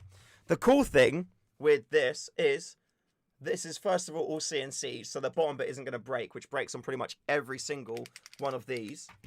It's also under tension, so even if you forget to screw this on, it's going to hold it on to the gun a decent amount. So that's very, very cool. This as well, I find that the like this is wobbly here and doesn't really protect the lens. So I would implore anybody who's looking to buy a scope cam, buy the scope cam 2s. They are built infinitely better than the regular scope cams. Like I think I'm gonna, after I've run these at a game day and I'm happy with it, I think I'm going to sell this one, probably like 50 quid or something. So if anybody is interested in that, then bear with me. I will be selling this at some point in the near future. Ooh. Amy Wan, thank you very much. Thank you for watching. You're awesome for being here. Without you guys like watching content, I'd just be sat here like, you know, like a muppet chatting to no one. So thank you all for being here. I appreciate it. There's also, with the Runcam 2s, which I mentioned in the video, if I, look, ready? I'm going to turn it on. And so to turn it on and start filming, you just slide this forward. I wasn't sure if I was going to like it, but it's actually quite tricky to push it forward. So I don't think that's going to be a problem. But yeah, listen to this.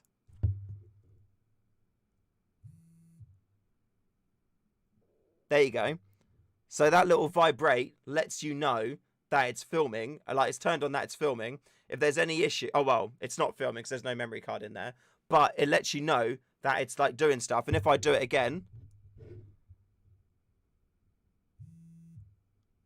it uses vibrations. It doesn't beep at you, whereas the other camera, the 4K and the Lite, they beep at you. And I've had it so much where it's just a distraction. You know, the way that I play Airsoft, I want everything to be, you know, have a tactical purpose. I don't want anything to be there that's erroneous or doesn't need to be. So, for example, a lot of people that I see playing, they will have they'll be playing in woodland in the middle of the day and they have a torch on their gun.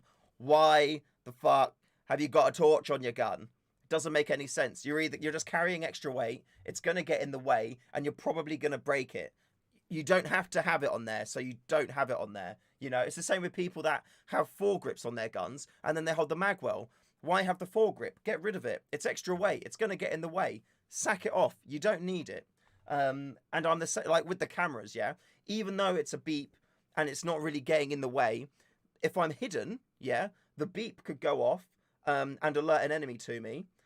It distracts me because it beeps. And then instead of looking over there, I then look down at the camera. And that movement could be enough to then let an enemy know where I am if they're stalking me.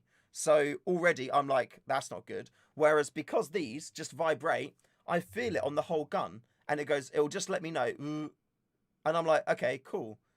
And then I just carry on with my life. And granted, to be fair, if it does vibrate, I probably am going to look at it. But if an enemy's looking around or is nearby, if they're in the same vicinity as being able to hear that beep, they're not going to be able to hear this vibrate. So it's much better.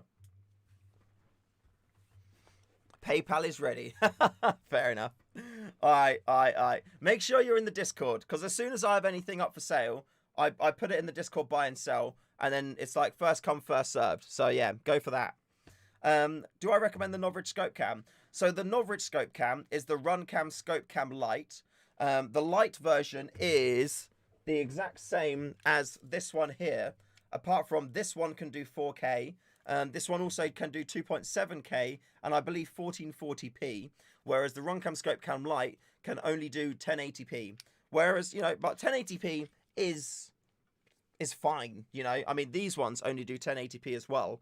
And I've decided to go down to, only using a max of 1080p because it's perfectly fine for what we do. All of my all of these videos are filmed in 1080p. Although granted, the camera is infinitely better than these ones, because it's not just like 1080p is the same quality. It also depends on the sensor that you're using, the lenses that you've got, how much light you've got in there, the shutter speed, the ISO, all of these different factors come into it. 1080p purely just means It's got 1080 pixels vertically and 1920 pixels horizontally. Those pixels could be garbage, but it's still classed as 1080p. But yeah, I mean, for me, I would rather have the smoothness than the because like you potentially, you know, the best way to film with these is probably going to be 1080p 30 frames a second, because 30 frames a second is fine. It's not going to be as smooth, but if you're at 30 frames a second, you also can have a lower shutter speed to allow more light to come in, which is then going to allow you to perform better in low light circumstances. So ultimately, 1080p 30 frames a sec is probably the most universal camera mode ever. However, if I'm playing somewhere like in summertime, you can run it at 60 all the time because it's pretty much going to be bright enough wherever you go. But if there's a lot of shadowy places in like a woods or something, then you may want to run it at 30 anyway. The link for the Discord is in the description of this stream. So if you just look below, there'll be a thing there that says join the Discord, or there should be. I hope there is. There should be. Let me check.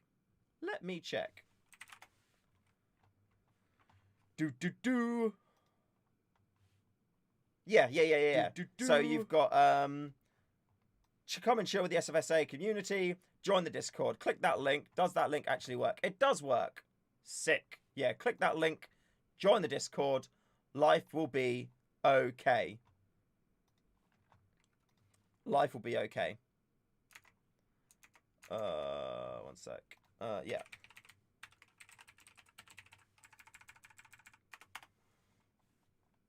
Boom. Do I use filters on my GoPro for motion blur? I don't. I don't at all.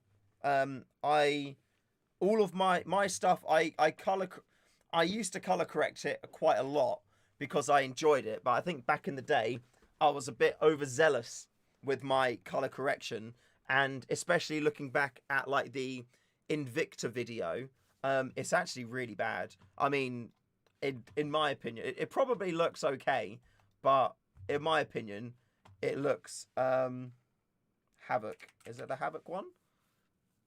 Yeah, here we go. So, time for another gameplay video. Ooh. Boom. So after bloody ages, it was the first day back at Invicta So Battlefield. take this down. Game day, and it's like my regular So if I get to some footage, with the you'll MVP, see. and then you're all good to go. Respawn is on the back of the car. You touch the car, you're back in the game.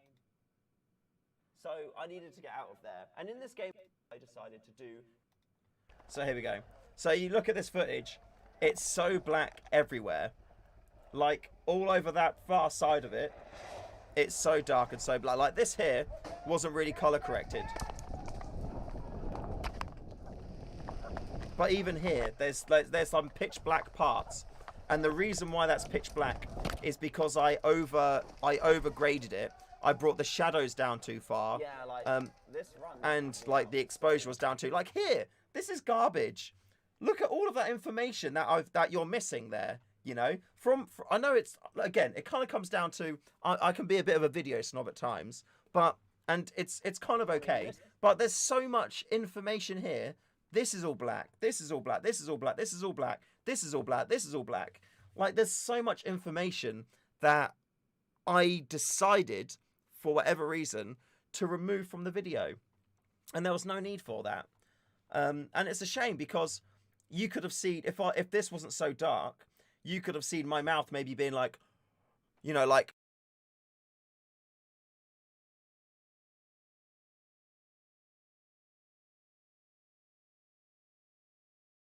Listen to my like breathing. Oh my god, it's like my throat's closing.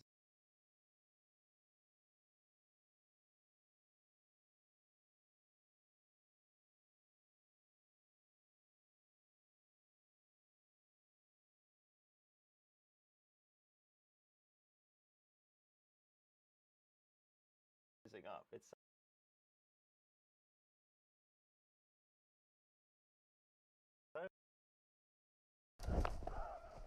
I feel like lockdown has. Anyway, ran, panted, wheezed. So we swapped back to the Mark 23.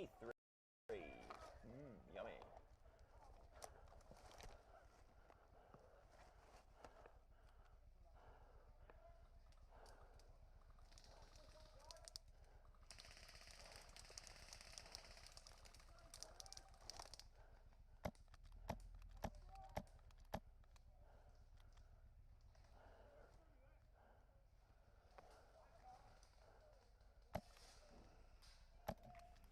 Sorry, I just realised. I was chatting bollocks anyway. Don't worry about it. I was chatting bollocks. Essentially, I'm like, how long was it muted for? Oh. Oh, okay. Essentially, black stuff like this, bad. This is the Hero 4 silver head cam, not here. Works perfectly fine. 30 seconds. Okay, that's fine. Couple of minutes. Got some hits, which was good. People in the car, people outside. So it's time for lunch. So I headed Yeah, to I mean, school it's and not great. It could be got in better. line for some food. Yeah, that's the Hero 4 Which was silver. yummy. And on the way, the master Oh, well. But yeah, there we go. I'm looking forward to making more gameplay. I mean, look, this was back in the day. 5 comments on that video. Now when I do videos, there's tons of them. And I did 2 of the comments on that video as well. 2 of those 5 comments were me. Hey, Jens. How's it going? Oh, Jens. Or Jens. Sorry, I'm probably pronouncing your name wrong. It came.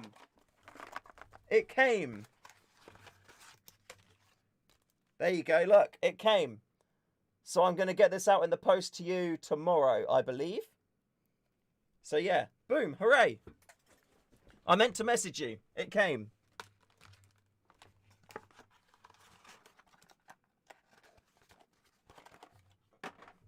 How long have I been playing Airsoft? So I've actually not been playing Airsoft for a huge amount of time. It feels like I've been playing Airsoft forever at this point. But I've actually only been playing since the back end of 2018. So I'll be, yeah, like 2.5 years so far. So I'm still like a baby, but I've got a very addictive personality. So as soon as I start taking an interest in something, I go completely ham at it. You know, kind of like 3D printing as well. Like I'm exactly the same as that. I went completely ham at it because I loved it. Am I going to go to any CQB sites this year from Joel? I don't know. I'm not a huge... I mean, I go to Sentinel, which I would class as a CQB site. They don't allow any bolt-action snipers or DMRs. Even if they were under 350 FPS, they still don't allow them, which I find absolutely, like, crazy. It just doesn't really seem to make sense to me. But yeah, so I go there semi-regularly at best, I would say. But I don't really actively look to go to CQB sites just because I prefer snipey gameplay. I feel like I've got more options in like a large field like Reforger. I feel like I've got more options in deciding what I want to do, and I love being super sneaky. I love being super sneaky. I was booked to go to Anzio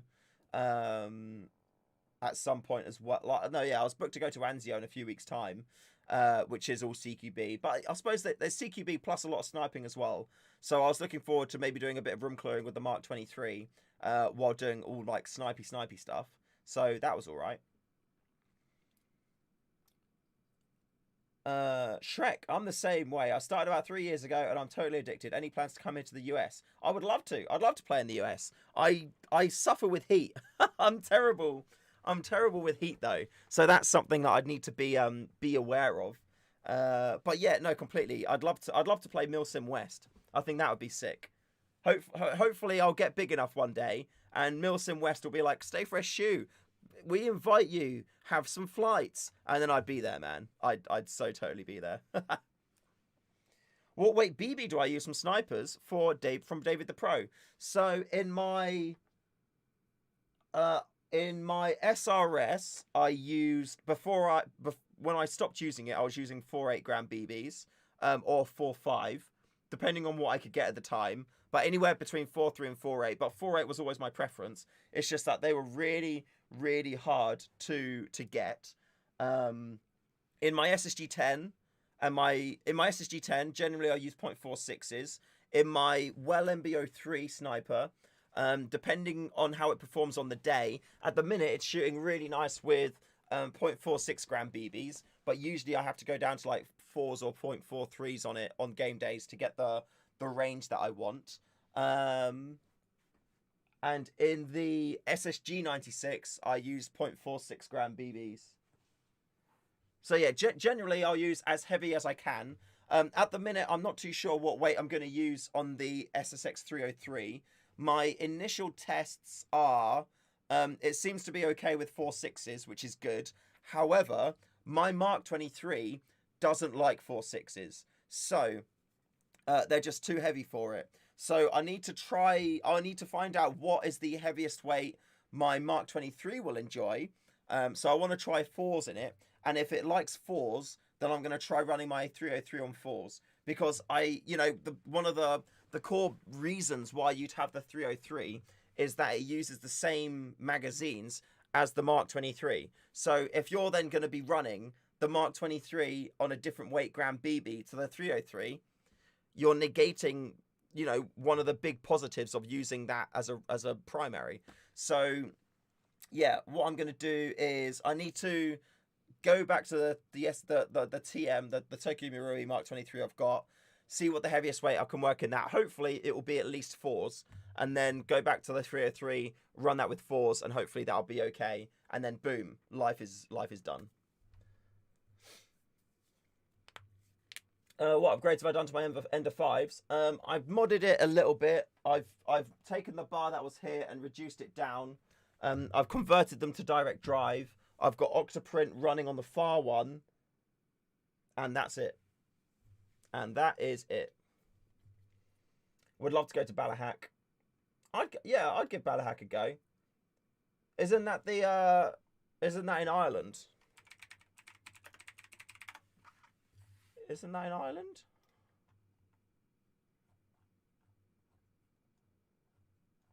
No, it's not. What am I talking? Oh no, Ireland, fuck, US, isn't it? Let's go. Oh yeah, okay, yeah. Sorry, for a moment in my head, I confused Swamp Sniper. But no, yeah, I'm with you. Yeah, I'd go. I'd be down. Like I said, I would love to go to the States. I just can't. I'm not in a position where I can pay for flights, accommodation, and all that stuff. So if a company or if sites over there or events were like, hey Shu, come play with us, here's some flights, then I'd be like, sure, let's go. But I can't at the moment. But yeah, if they offered it, I'd be straight there. But I can't pay for it at the minute myself. So sad. Do I run slings, David? No. I've tried running slings multiple times, and I never get on well with them. The only benefit I find with slings is that when I'm walking to the game or from the game, I sling the rifle and I don't have to carry it. The same with my my 1-point harness for my M4. Although my 1-point harness for my M4 I leave on all the time because that's actually is useful. But I just find that when I'm carrying my sniper, I'm very handsy with it. So I'll carry my sniper around like this and like that, and I'll push it, like throw it forward and stuff. And I find that when I've got a sling, the sling catches on branches, catches on twigs, it moves leaves around with it, and it makes a much larger like visual signature for my movements as opposed to not having a sling. So although I would love to just sling my rifle and not have to worry about it, the fact that, the big drawback of it catching on shit while I'm moving stuff around, it's not worth it for me. I'd rather just have the rifle and carry it in my hands and go for it. And if I'm at a point where I need to, run my pistol as a primary or something like that, I'll take my pistol out, I'll hold my sniper in my left hand, and I'll run around like this. And if I do need to leave my rifle somewhere, I'll just leave it on the floor by a tree, and then I go clear rooms with my pistol, and then come back. Mark 23 trigger isn't the best. I mean, it does what it's designed for. The Mark 23 trigger isn't designed for, quick... Oh, my Glock is... Oh, no, it's not. Oh, it looked like my Glock was cocked. Yeah, the Mark 23 trigger isn't designed to be like, a fast response trigger. If there's like, 4 guys in a room, I'd much rather have my Glock to go pop, pop, pop, pop, or my AAP. I don't want to have my Mark 23 to like take those guys out. But at the same time, if you're room clearing with a Mark 23, either you found yourself in an opportunity where they don't, you found an opportunity which you don't really have often, and you've decided to take that to clear a room to get the advantage that you want, or you're not playing with the right gun.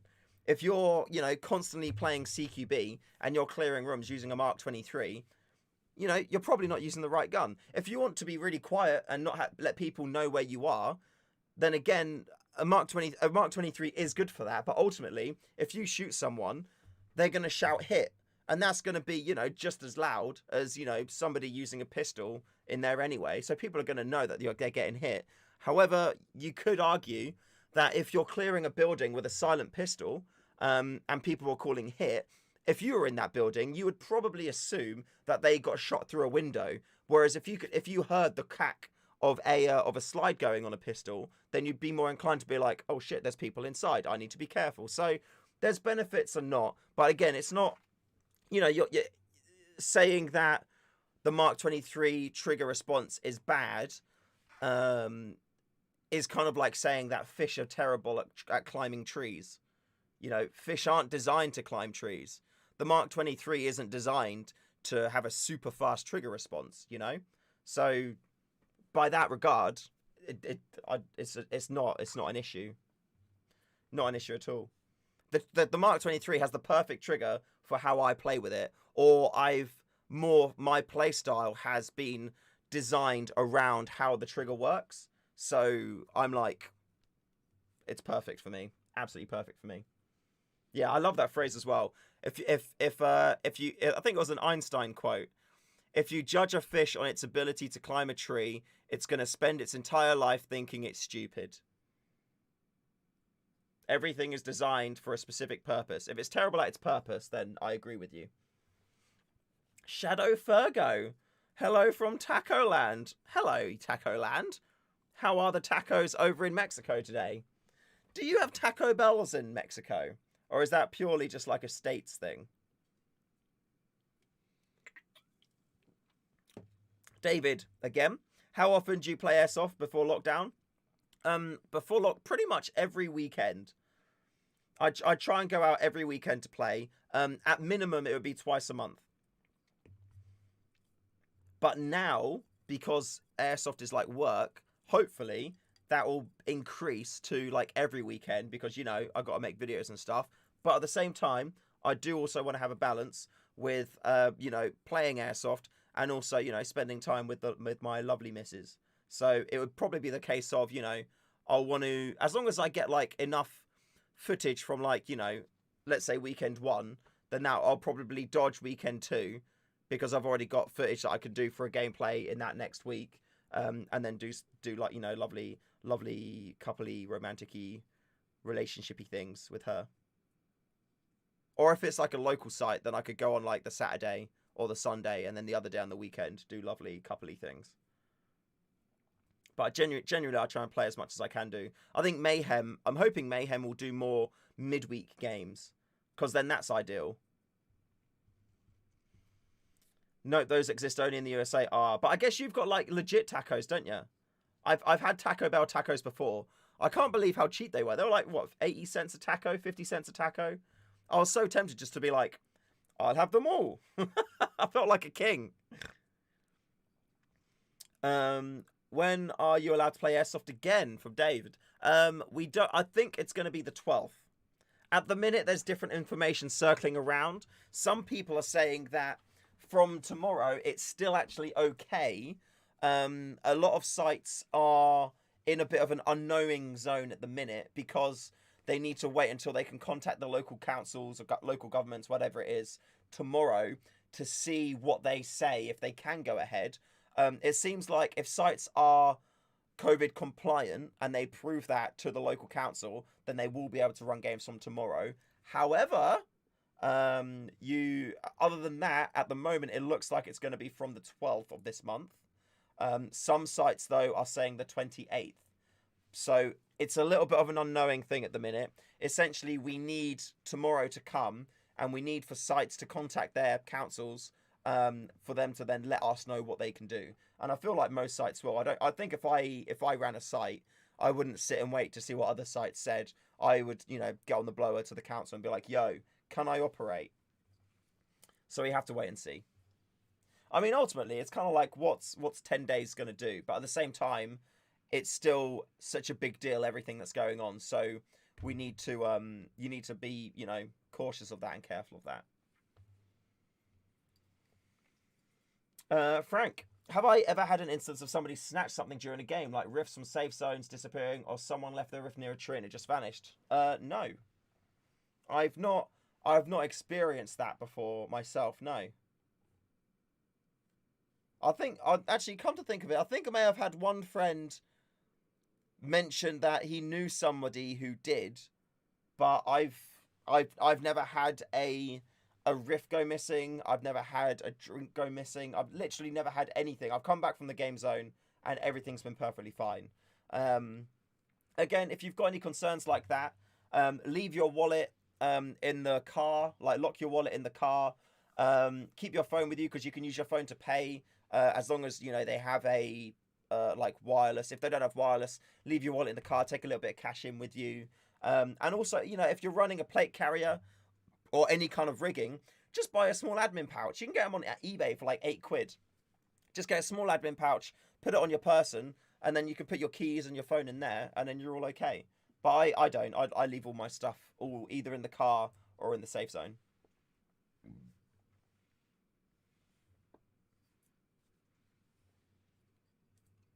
Tamales are better. Aren't they like sweets?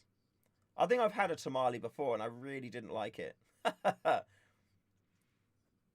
Man, I'd love to have a street taco. I'd be so down for that. Hook me up. Hook me up with some street taco goodness.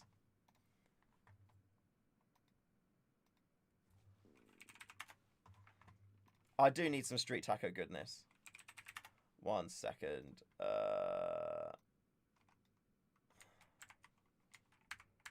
Oh, my days. Oh, my days. I'm just trying to copy something. There we go. Cool. How much is a quid? A quid is £1. So in American dollars, that is going to be what? It's like $1.20? $1.15? Something like that. In your You Need to Know video, one thing you forgot to mention I think is very important is to bring a change of clothes or at the very least dry socks. Dry feet are happy feet. That's very true. I mean, I don't know. I think there's definitely a benefit to that.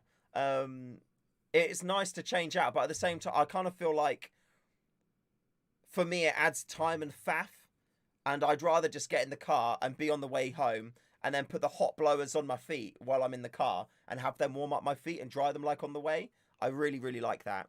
And then when I get, like, I get back and I'm outside the flat door and I get all the way down to my boxers. Literally, I take everything off before I'm even in the front door of the flat.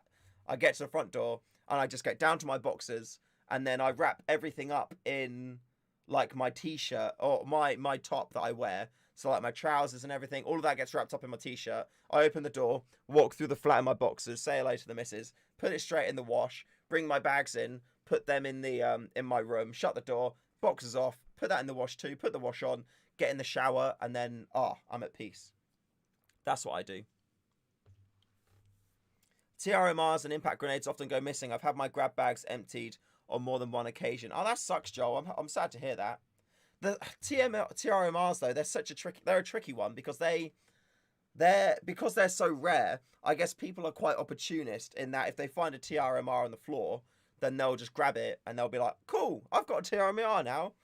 But I know I feel like I've been at sites before. I've heard stories of sites where if somebody throws one and they know for a fact if they go straight to a marshal and they go, "I threw my grenade, it went here, it's missing." They'll look around for it. Like when they confirm it's not there, they'll do an announcement and ask if anybody found it. If nobody hands it in, they do not let anybody leave the site until it's returned. And they'll say an announcement saying, "We're going to do one more game. And if the grenade appears, then that's no problem. If the grenade hasn't appeared, then we're going to search each and everyone's full kits until we find it." So yeah, I mean, I respect that. Again, I don't mind sites being like that. I don't mind the intrusion, as some people would call it, because I've got nothing to hide. If you've got nothing to hide, you've got nothing to fear. It's the same thing why I don't care about, you know, if people have got security cameras up all over the place. You know, I'm not doing anything wrong, so why should I care about that? And I get people are like, oh, privacy, ooh, privacy, I don't want them to know, ooh, privacy. What? Why? Why does that matter if some random company has got you in their camera going to a shop? How does that matter? Why does that affect your life? You know, oh, Big Brother's watching. Oh, well, if you're not doing anything wrong, why should you care? Doesn't matter. What would you rather, yeah? If you were walking down the street and all of a sudden somebody jumped out, stabbed your partner or something, and then ran away, and there was no cameras up, so they couldn't find the bastard, would you be happy then? Would you go, no, I'm happy that we can't find him because we shouldn't have cameras up because they're an intrusion into our privacy? Or would you be like, check the footage. Oh, look, we found the guy. Now he's imprisoned for the rest of his life. Good. What would you prefer? I know what I prefer. Just, yeah, I think as much as I respect people's need for privacy, and I think there is like a line of that, you know, I don't think people should be able to release public and private information of individuals, for sure. But I think that for cameras and, you know, recording and things like that, again, to an extent, you know, I think that, you know, in toilets, probably not.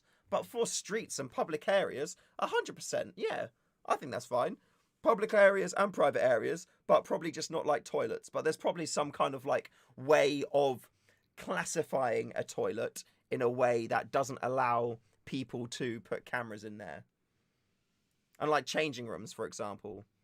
Although changing rooms is kind of a bit of an odd one because it's like, I guess if you had a camera outside the changing room, then that would probably be okay. Yeah. Frank, I knew a guy who was my privacy. I simply asked him, when was the last time you used Google or Facebook? Exactly, yeah.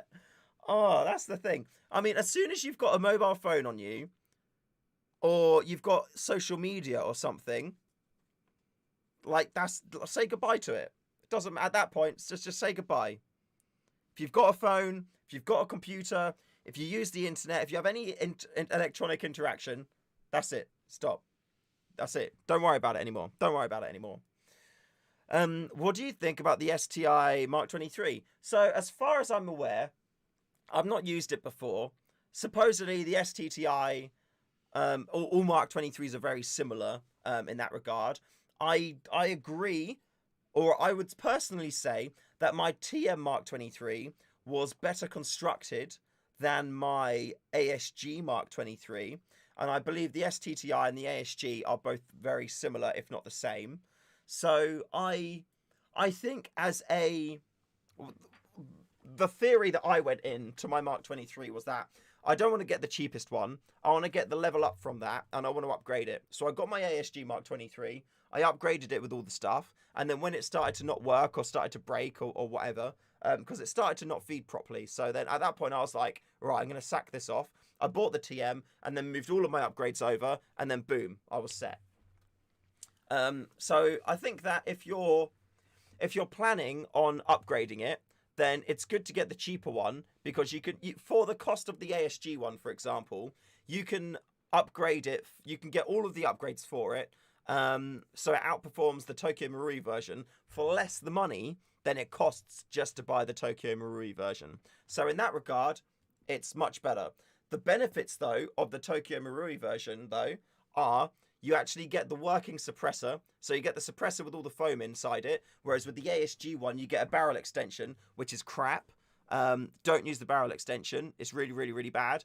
And you can take the barrel extension out of it, but then you don't have any foam inside it. So then you need to get foam and pack foam inside the suppressor. So I would say there's positives and negatives. It all depends on how much money you've got to spend. If you've got the money, I would say buy the Tokyo Marui one, run it stock, and then slowly over time upgrade it. But if you just want to get it to try it out and see, then get the STTI or the ASG version, knowing it's going to be a disposable gun. It's a consumable gun. Upgrade it, and you'll get it running cheaper, but know that it's going to not last as long. And then, as and when you want to, buy the Tokyo Marui. But remember as well, with the whole point of the Mark 23 is that it's a quiet gun. And my ASG one was never anywhere near as quiet as my TM one. And that's purely because of the suppressor. So if you want it to be super, super, super quiet and work like a Mark 23 is supposed to, just buy the TM one straight away. Or the SSX 23. But I prefer, I've not used the SSX 23 a lot. I'd love to, you know, actually run it on some game days because I'm starting to get a bit used to the trigger on the 303. But at the moment, I much prefer the trigger on the TM Mark 23 because the 2-stage is more separated. Because the way the Mark 23 trigger works is there's 2 clicks. The first click loads the BB and cocks the gun, and the second click fires. On the 303 and the SSX 23, it's a bit trickier to find that middle bite point. So it's kind of more of a smooth one movement fire. Whereas with the TM, it's easier to go click. Okay, now I'm waiting, and then boom. All right, David, I'll catch you later. And also, Eric, if you're still around, thank you for watching. Enjoy your chemistry homework. Remember, oh no, that's biology. Oh yeah, Eric, if you're still in here, here's a phrase for you, which some of you might get. Little Timmy is no more, for what he thought was H2O was H2SO4. Rest in peace, Timmy. Is there any alchemists in the chat that know what that means?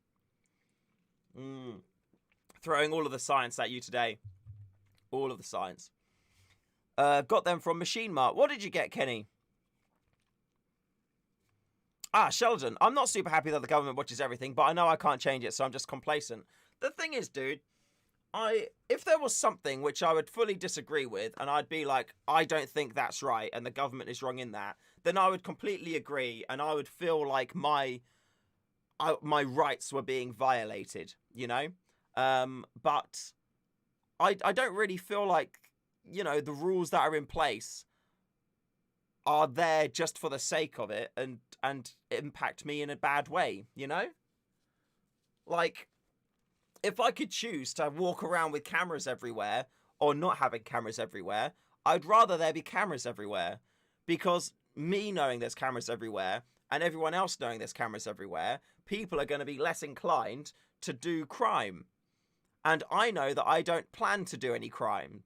So if other people then don't want to do any crime, then we can all just live happily together and get on with our lives, you know? I don't have to worry about somebody trying to come up and steal my phone or stab me or something like that. So, yeah. Shrek, that is correct. He drank sulfuric acid. That is very, very correct. Well done, my dude. Strawwalk Gaming, welcome. Welcome to the stream. Let me know if you have any Airsofty questions. Oh, wait, my info wasn't on. There we go. I'll keep that on there now. Whoopsie daisy. Yes, welcome to the stream.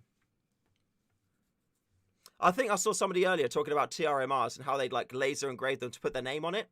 I don't really feel like that overly solves the problem, because say for example, I'm a knobhead person who sees a TMMR and I steal it and there's laser engravings on there. I'm either A, going to get a bit of duct tape and just cover it up so you can't see it anyway, or B, I'll just scratch, and I'm sure at some point it will come off. Or not it will come off, but you'll scratch around it enough where, you know, you're not really going to be able to see it. And then you got some paint on there. You could put a bit of, you can spray it, stuff like that. Hey, Jay. Welcome to stream. Thank you. I'm happy you're enjoying it. Very happy you're enjoying it. I'm enjoying it. I love this stuff. I love these streams. It's so good just, like, chilling out and chatting. I'm happy I can pass on information. I'm hoping that it's all accurate. If I don't feel confident about stuff that I'm saying, though, I do tell you, take it with a pinch of salt. So, I do let you know that. KMCS 3.0 this week. Looking forward to it. Me too, man. Although, I'm not going to get... I think it's the green that's this week. I think Mustang said he was going to send me a brown one. And I think that's end of April. So, we'll see. But I do have the green balaclava here with my GoPro now mounted and iPro mounted in it. The only thing left I need to do is mount Face Pro, and I think that's arriving on Monday. So once that's in, it's all set. Have I considered carbine kitting my AAP? I feel like it's sufficiently carbined at the minute, to be fair. Have you seen it, Joel? Have you seen my AAP? Let me know. Let me know in chat if you have or you haven't.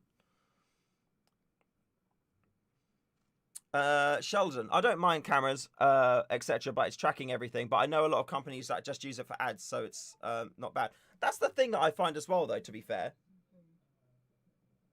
Oh, I heard that one there. 1 second. I'll be back in just a mo.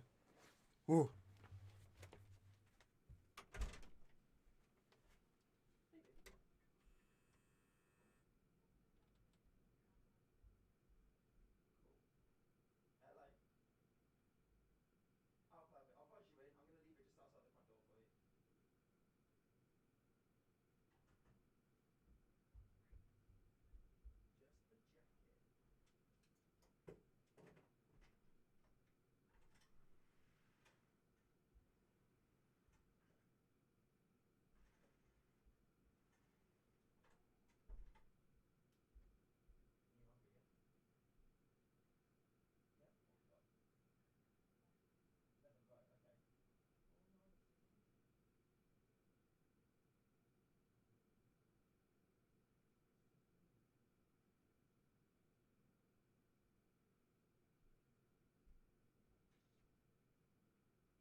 My kiss away, are you?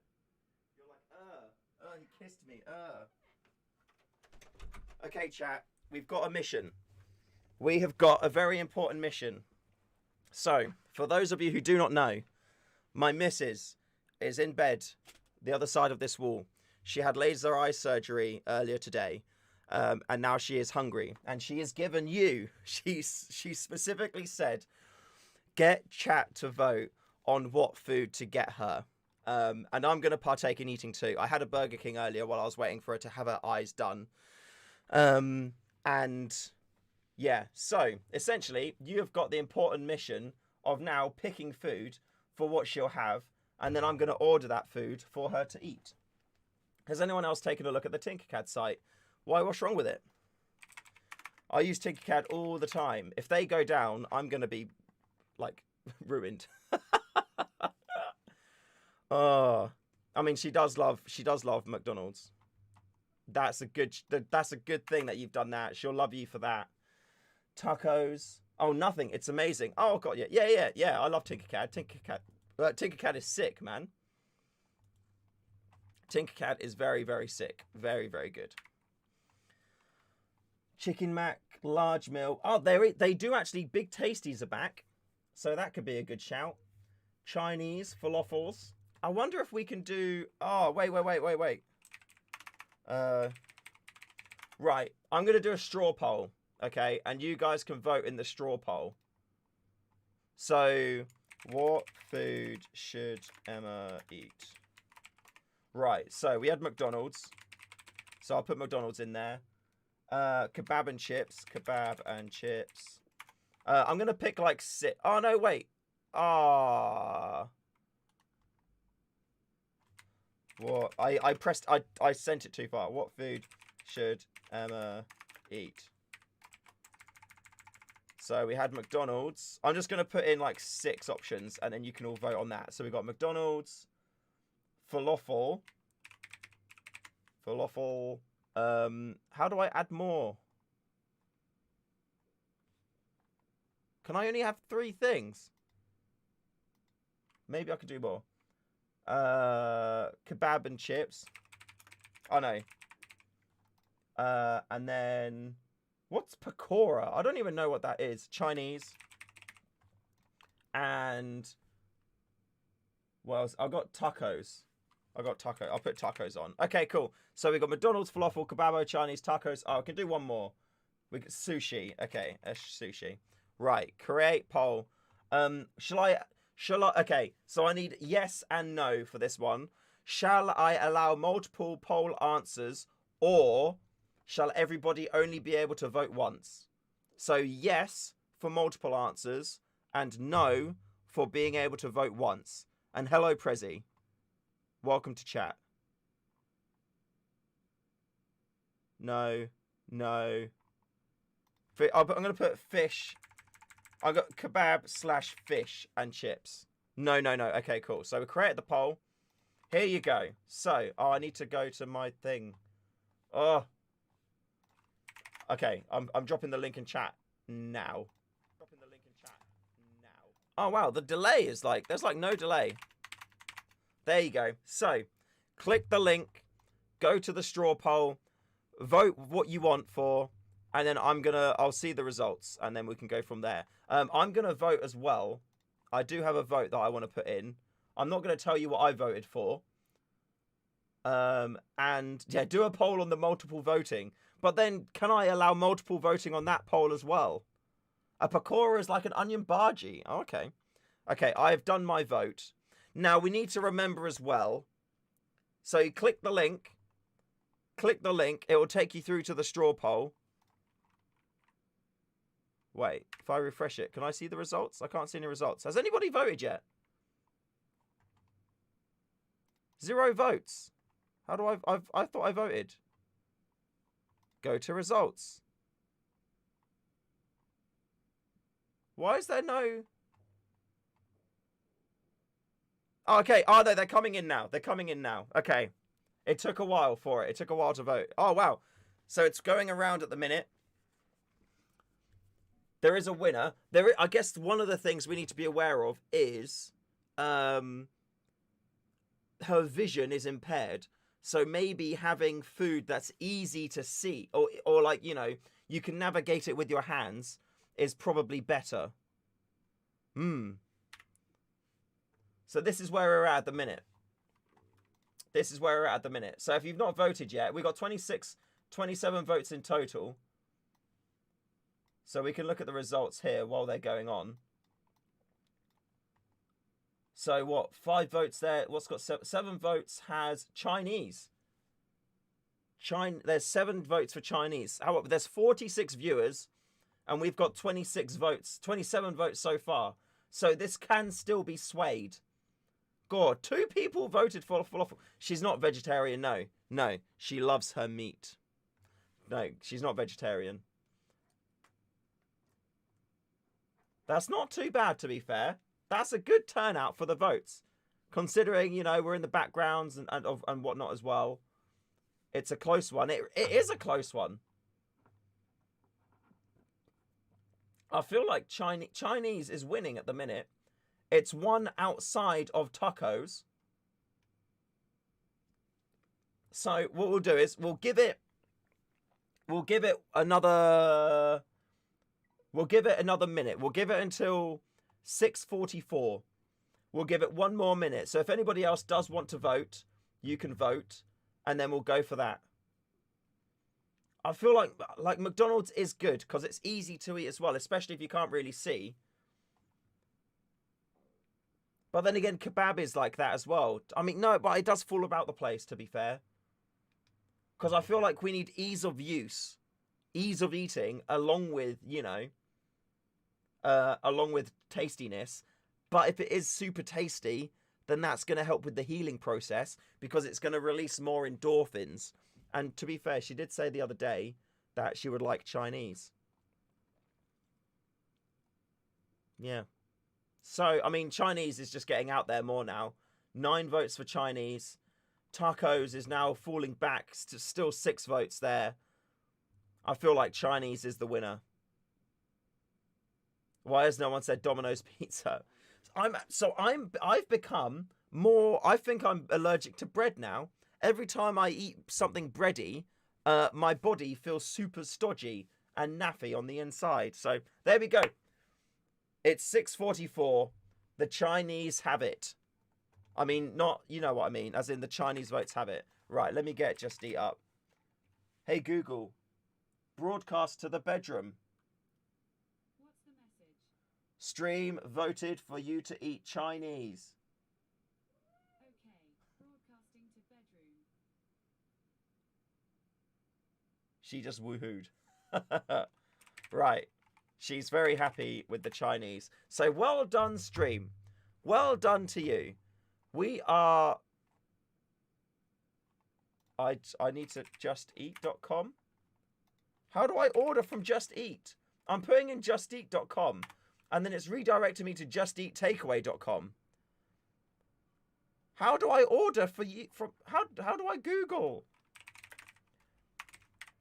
If I Google Just Eat... Oh, it's just-eat.co.uk. Stupid. That is absolutely stupid. But what about Chinese? I don't know. I don't know if it's just bread related or not. So we should eat Chinese to test it. I'm okay with pasta. So, yeah. Oh, God. I'm okay with pasta and whatnot. Don't you take morphine after laser eye thing? No, they said that she can take painkillers. They didn't give her anything, so I gave her some, what was it? I always forget the meal.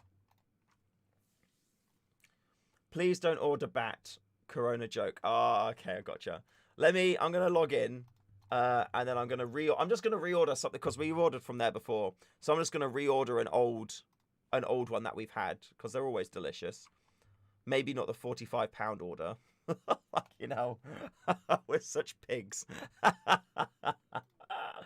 Alright, so our regular order is... So, hors d'oeuvres for 2, salt and pepper chicken, king prawn chow mein, and sweet and sour chicken Hong Kong style. That sounds delicious.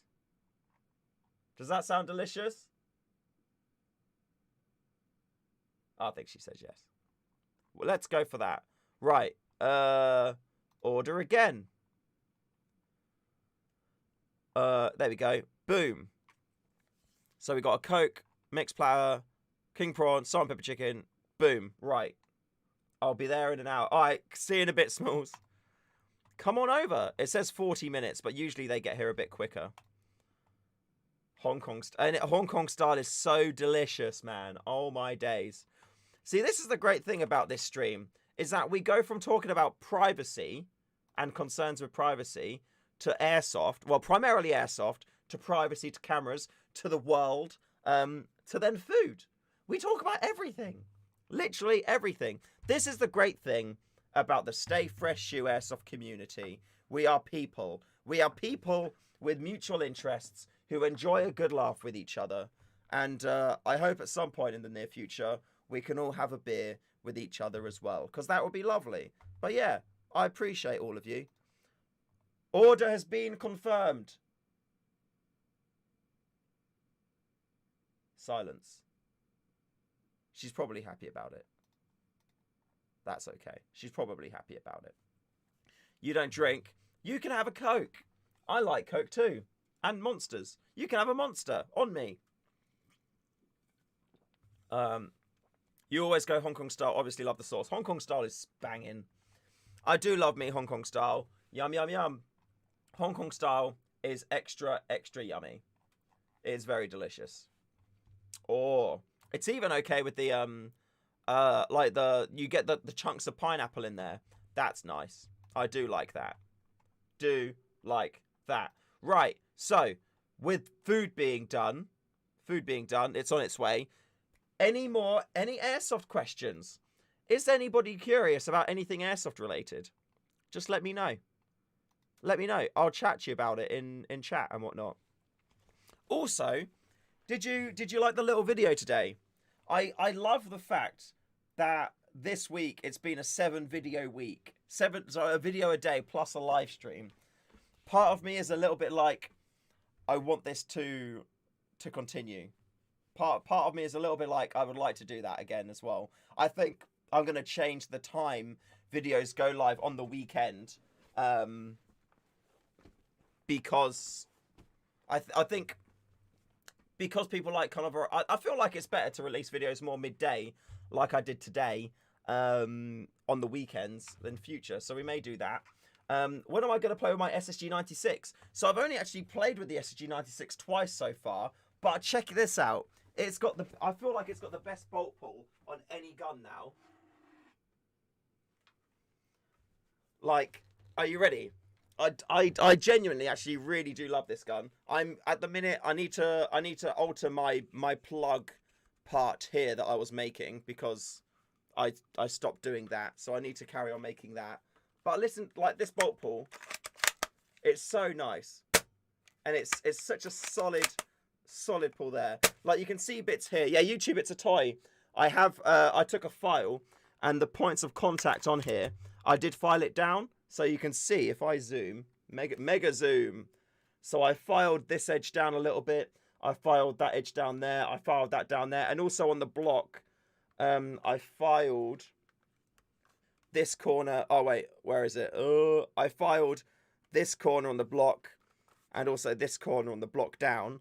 And now, look at this. Ready? All the way in perfectly.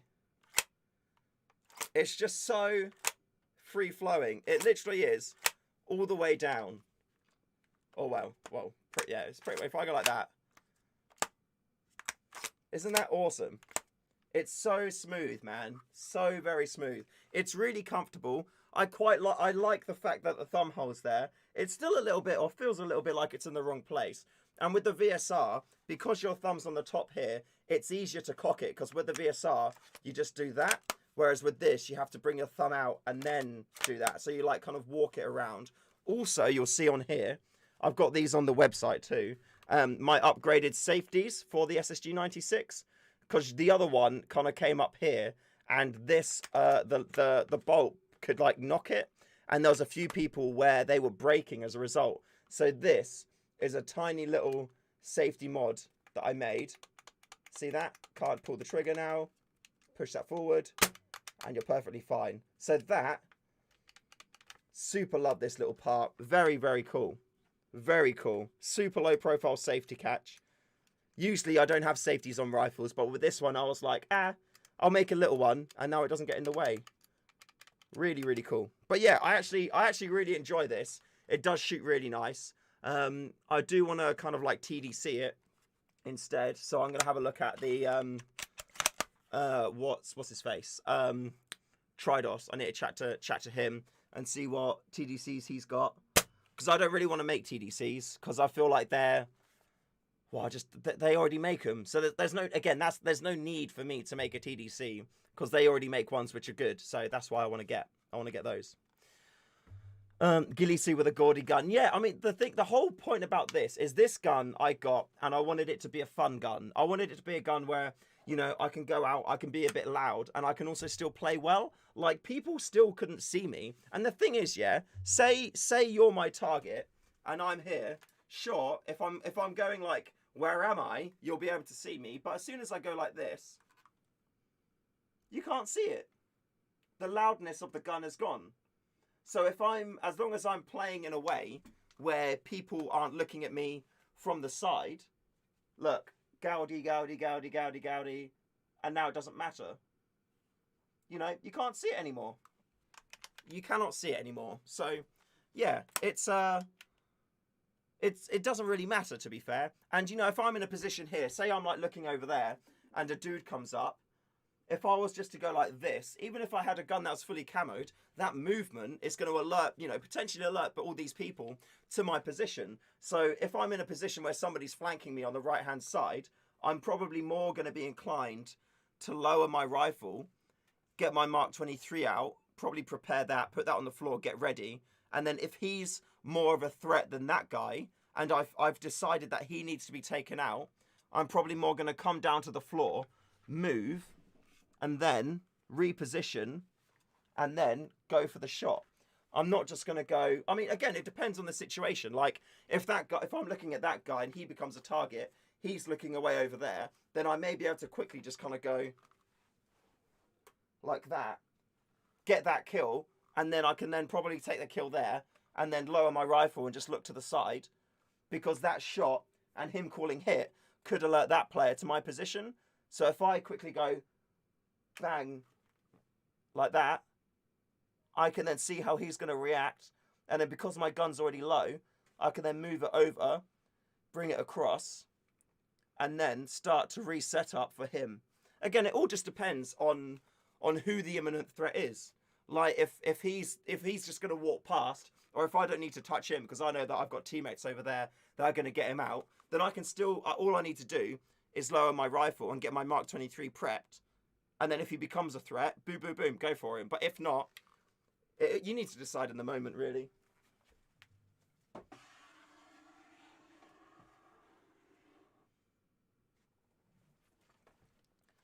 Oh.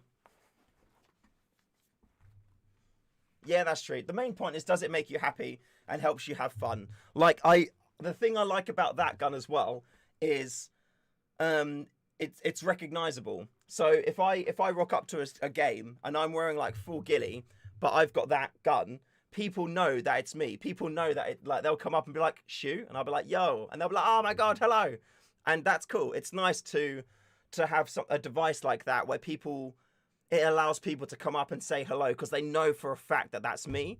Because everybody in a ghillie just looks the same.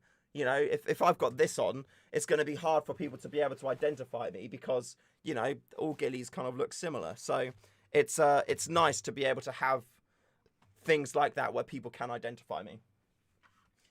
AEG or GBB? Which is better in my opinion? I would say AEGs. They're quieter than GBBs. You don't have to worry about gas mags leaking or anything like that. Gas is also affected by temperature much more than AEGs are, so you need to change what gas that you have in there, and if you're playing during a day, your FPS is going to change throughout the day, so you've got to adjust your FPS more.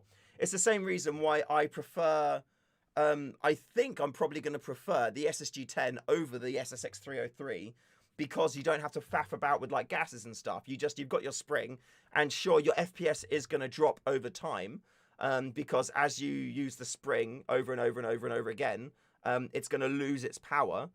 So that is a faff, that is a pain. But at the same time, it's not like every game day you go out, if it's hot that day and when you chronoed your gun it was cold, you need to do a different gas and things like that. If you drop a mag, they're likely to, you know, lose their seals. Like I drop a Mark 23 mag and it will lose its seal and start leaking. That's annoying, man. But again, if you're playing airsoft for the immersion, then having the blowback of the rifle is really cool. Like I know, like Mustang uses I think it's got the blowback MP7. I think Nico uses one of those as well. And you know, for that kind of purpose, it's really, really cool. But for me, again, like I said before in the stream, when I play airsoft, I want everything that I have to have a tactical purpose. If it doesn't have a tactical purpose to it, or if it does something which doesn't help me, I see that as kind of pointless, you know? If I could have an AAP9 which didn't recoil and would still load and shoot normally, I would rather have that because it's going to be quieter.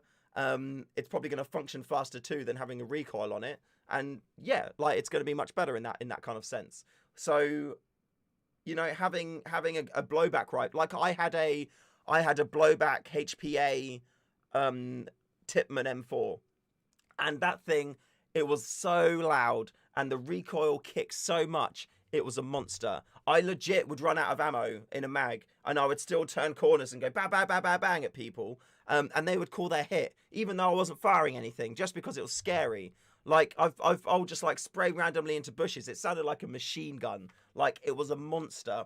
But when every time I would shoot, like it was a really loud noise and the recoil would change where I'm aiming. If I don't have that recoil, or in an AEG, it's much less, because there's still like some shake, but it's much easier to control and keep shooting in the same point, you know, plus it's quieter. And I think that's, you know, the loudness, even though you're creating that loudness, it's still something which can act as a distraction to you. Because if you're shooting with a quieter gun and somebody sneaks up on you, you've got a much better chance of hearing them. Whereas if you're at a window like, ba, ba, ba, ba, ba, ba, ba, you're less likely to hear somebody, you know, walk in behind you and then, you know, take you out. So it's again, like the thing with airsoft is it's so individual, and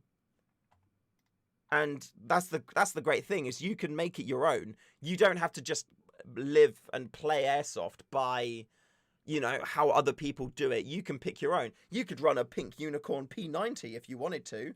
You know, you could. I feel like the P90 is probably the optimal airsoft gun out of everything out there. It's a bullpup. It's got a large mag. You could put a super long barrel in it. All this stuff. There's so many things about a P90 which to me in my head seems to just make sense about it. So I wanna do that. Am I gonna green gas tap my mags like HPA? No, not at all. I don't see any benefit that gives you, really. No, I don't. Yeah, there's no real benefit to that at all. Yeah, in my opinion, I guess. I don't know what that would give you, really. What benefit that is? Because if you don't have it tapped, say for example, if you have it tapped, once you've shot your 28, 30 rounds or whatever, you now need to remove that tap and then put it into another mag, and then you can shoot again. You haven't got like a ton of magazines in there that you can use, you know? A ton of, like, you know, it's not like an infinite. You're not increasing your BB roundage. The benefit of that is once you've gone through all of your magazines, you can then reload them up again and carry on as normal. But I don't really feel like it's a huge benefit. If you're going to run like that, you may as well just run HPA and not have to worry about the gas behaving in different temperatures, you know? I guess it's a nice way to test what HPA would be like without having to invest a lot in the kit. Because you essentially only need to buy a green gas bottle with threads on the top and then tap your mags. So, yeah, I feel like you're just taking the worst aspects of two different things and then putting them together into one. Didn't the bolt lock back on your HPA rifle? My HPA rifle worked fine all the time.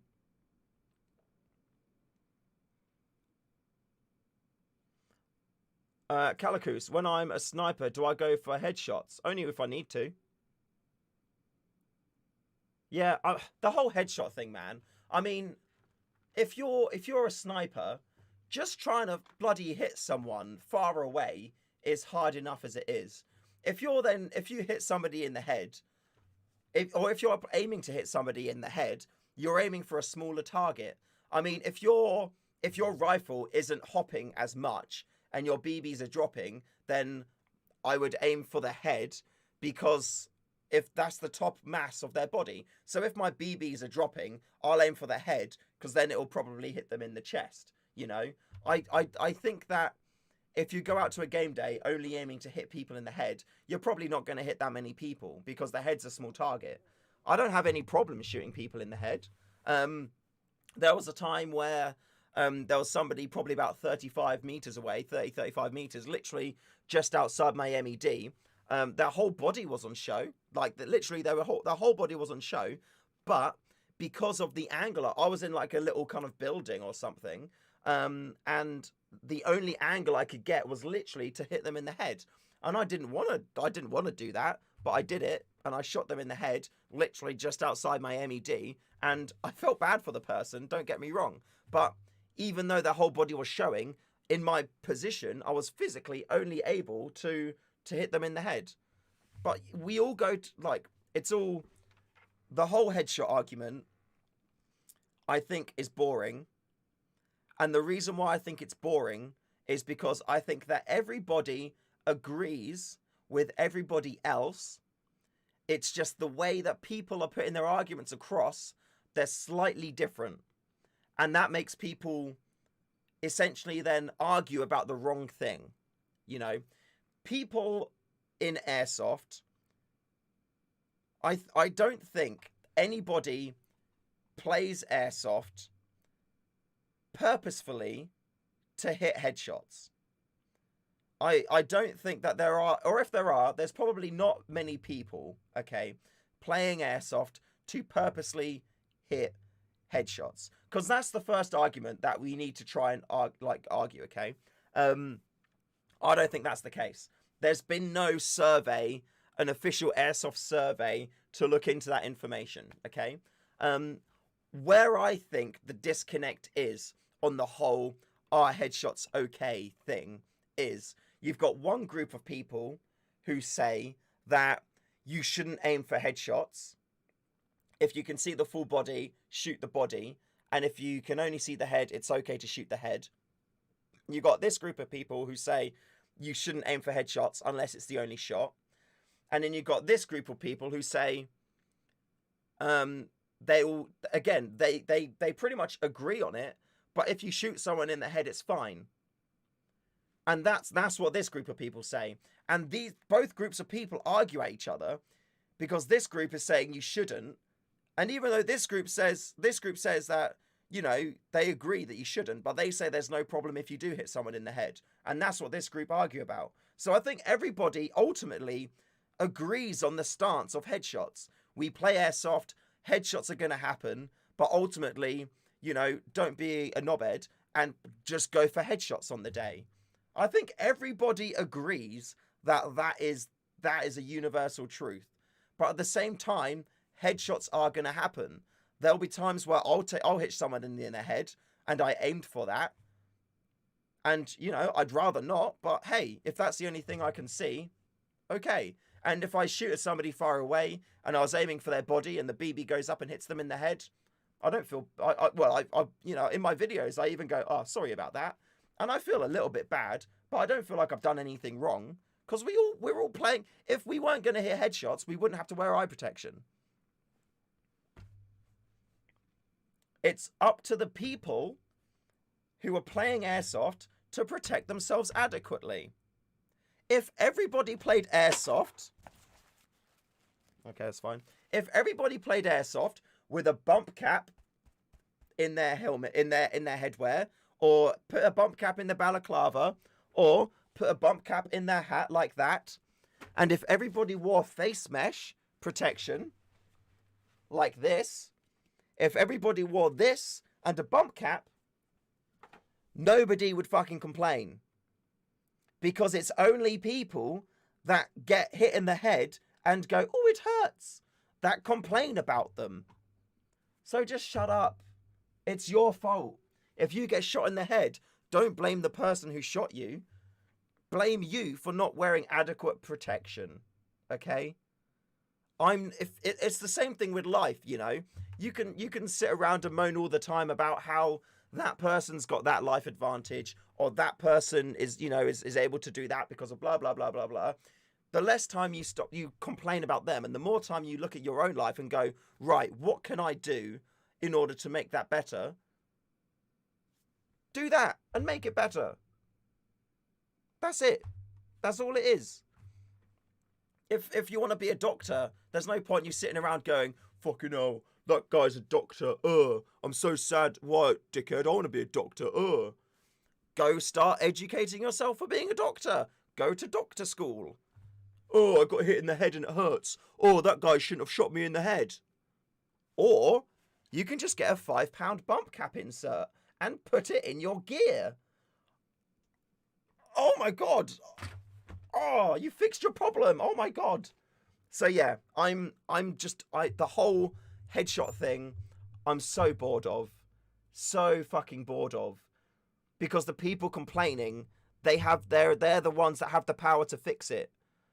But they just completely disregard any responsibility or ownership about the fact that they can fix it. They just want to play victim, and they want to be like, oh, you shouldn't shoot me in the head. I get shot in the head all the time, and I don't care, because I have this. There's people that get shot in the head all the time that don't have that, and don't get angry about it, because they're the ones that go, I'm knowingly putting myself in a position where I could get shot in the head and get hurt. And that's okay, because I'm knowingly putting myself in that position. If you're driving a car and you're in a crash and you're not wearing a seatbelt, that's your fault. Put the seatbelt on.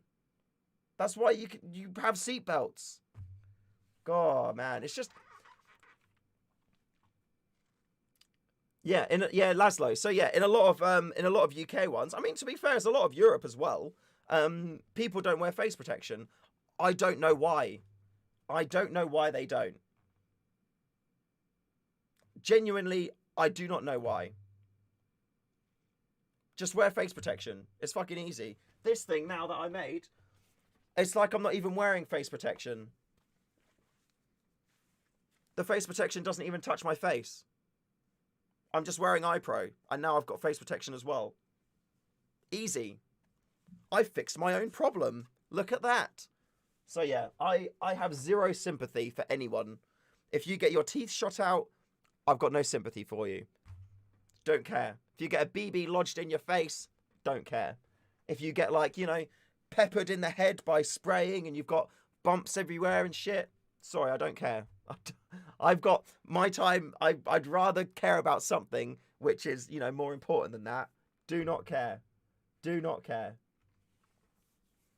People can fix these problems.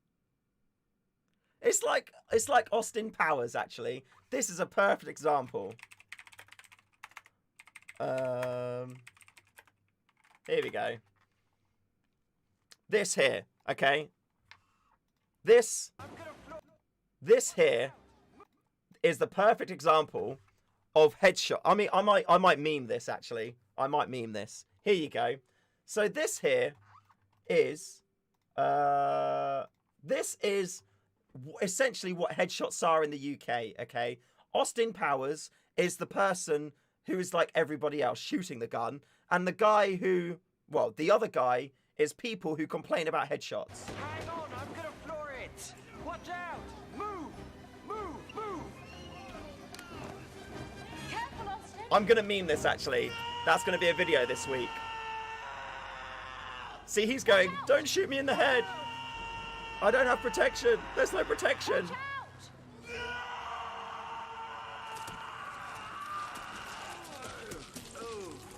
Let's go! Come on, let's go! There you go. Boom. That's essentially what the headshot argument is in the UK. You could get shot in the head. Ow, don't shoot me in the head. Wear adequate protection. I don't want to wear any adequate protection. You're gonna get shot in the head though. Don't complain. Don't do it anyway. That's all it is. That's the perfect. That's absolutely perfect. I'll do that. I'm gonna make that. That's sick. I'm gonna do that. That's gonna be a meme video this week. I'm gonna add that to my Trello now. Oh. Hello? Oh, 1 second. Yes, baby.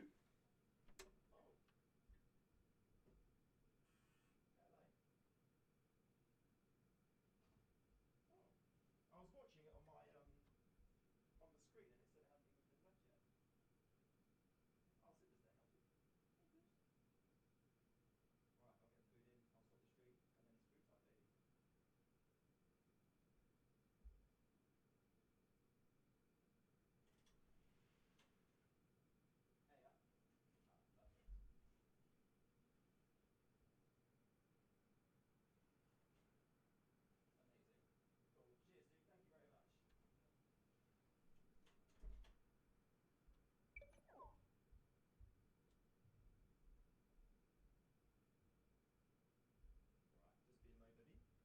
and then it's food time, baby.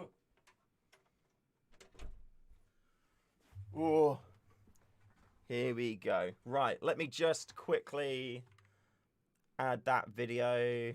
Austin Powers video. That's so good, man. Austin Powers headshot meme. Don't tell anyone I'm doing that. I want it to be a surprise when it comes out. And let's move that out to down here. Perfect. Cool. Right.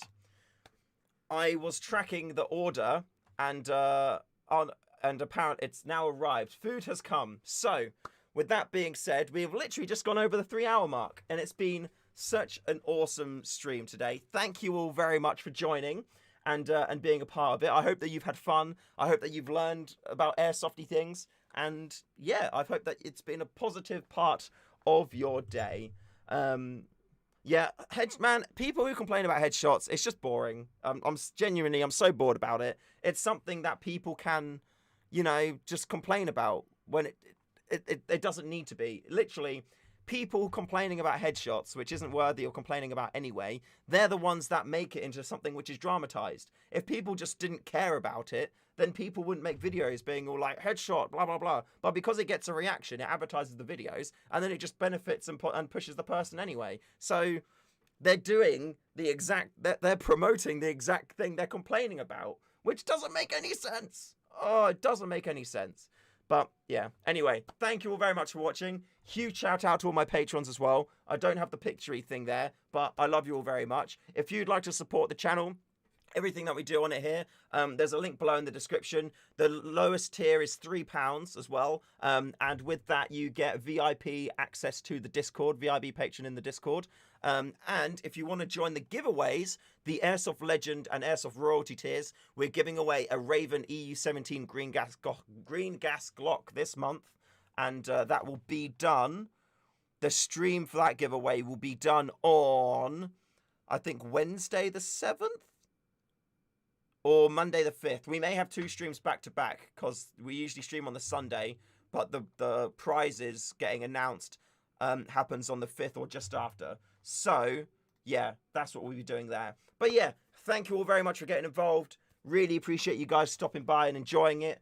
And yeah, I'll be back in a video tomorrow, which was, well, it's recorded now, and I need to edit it though, so I can put in a little note saying this was before I was gonna, like, everything got cancelled. So until then, I will see you tomorrow. And now we get the awkward long wave again, because I don't know when the stream's gonna end. So yeah, goodbye Airsoft friends.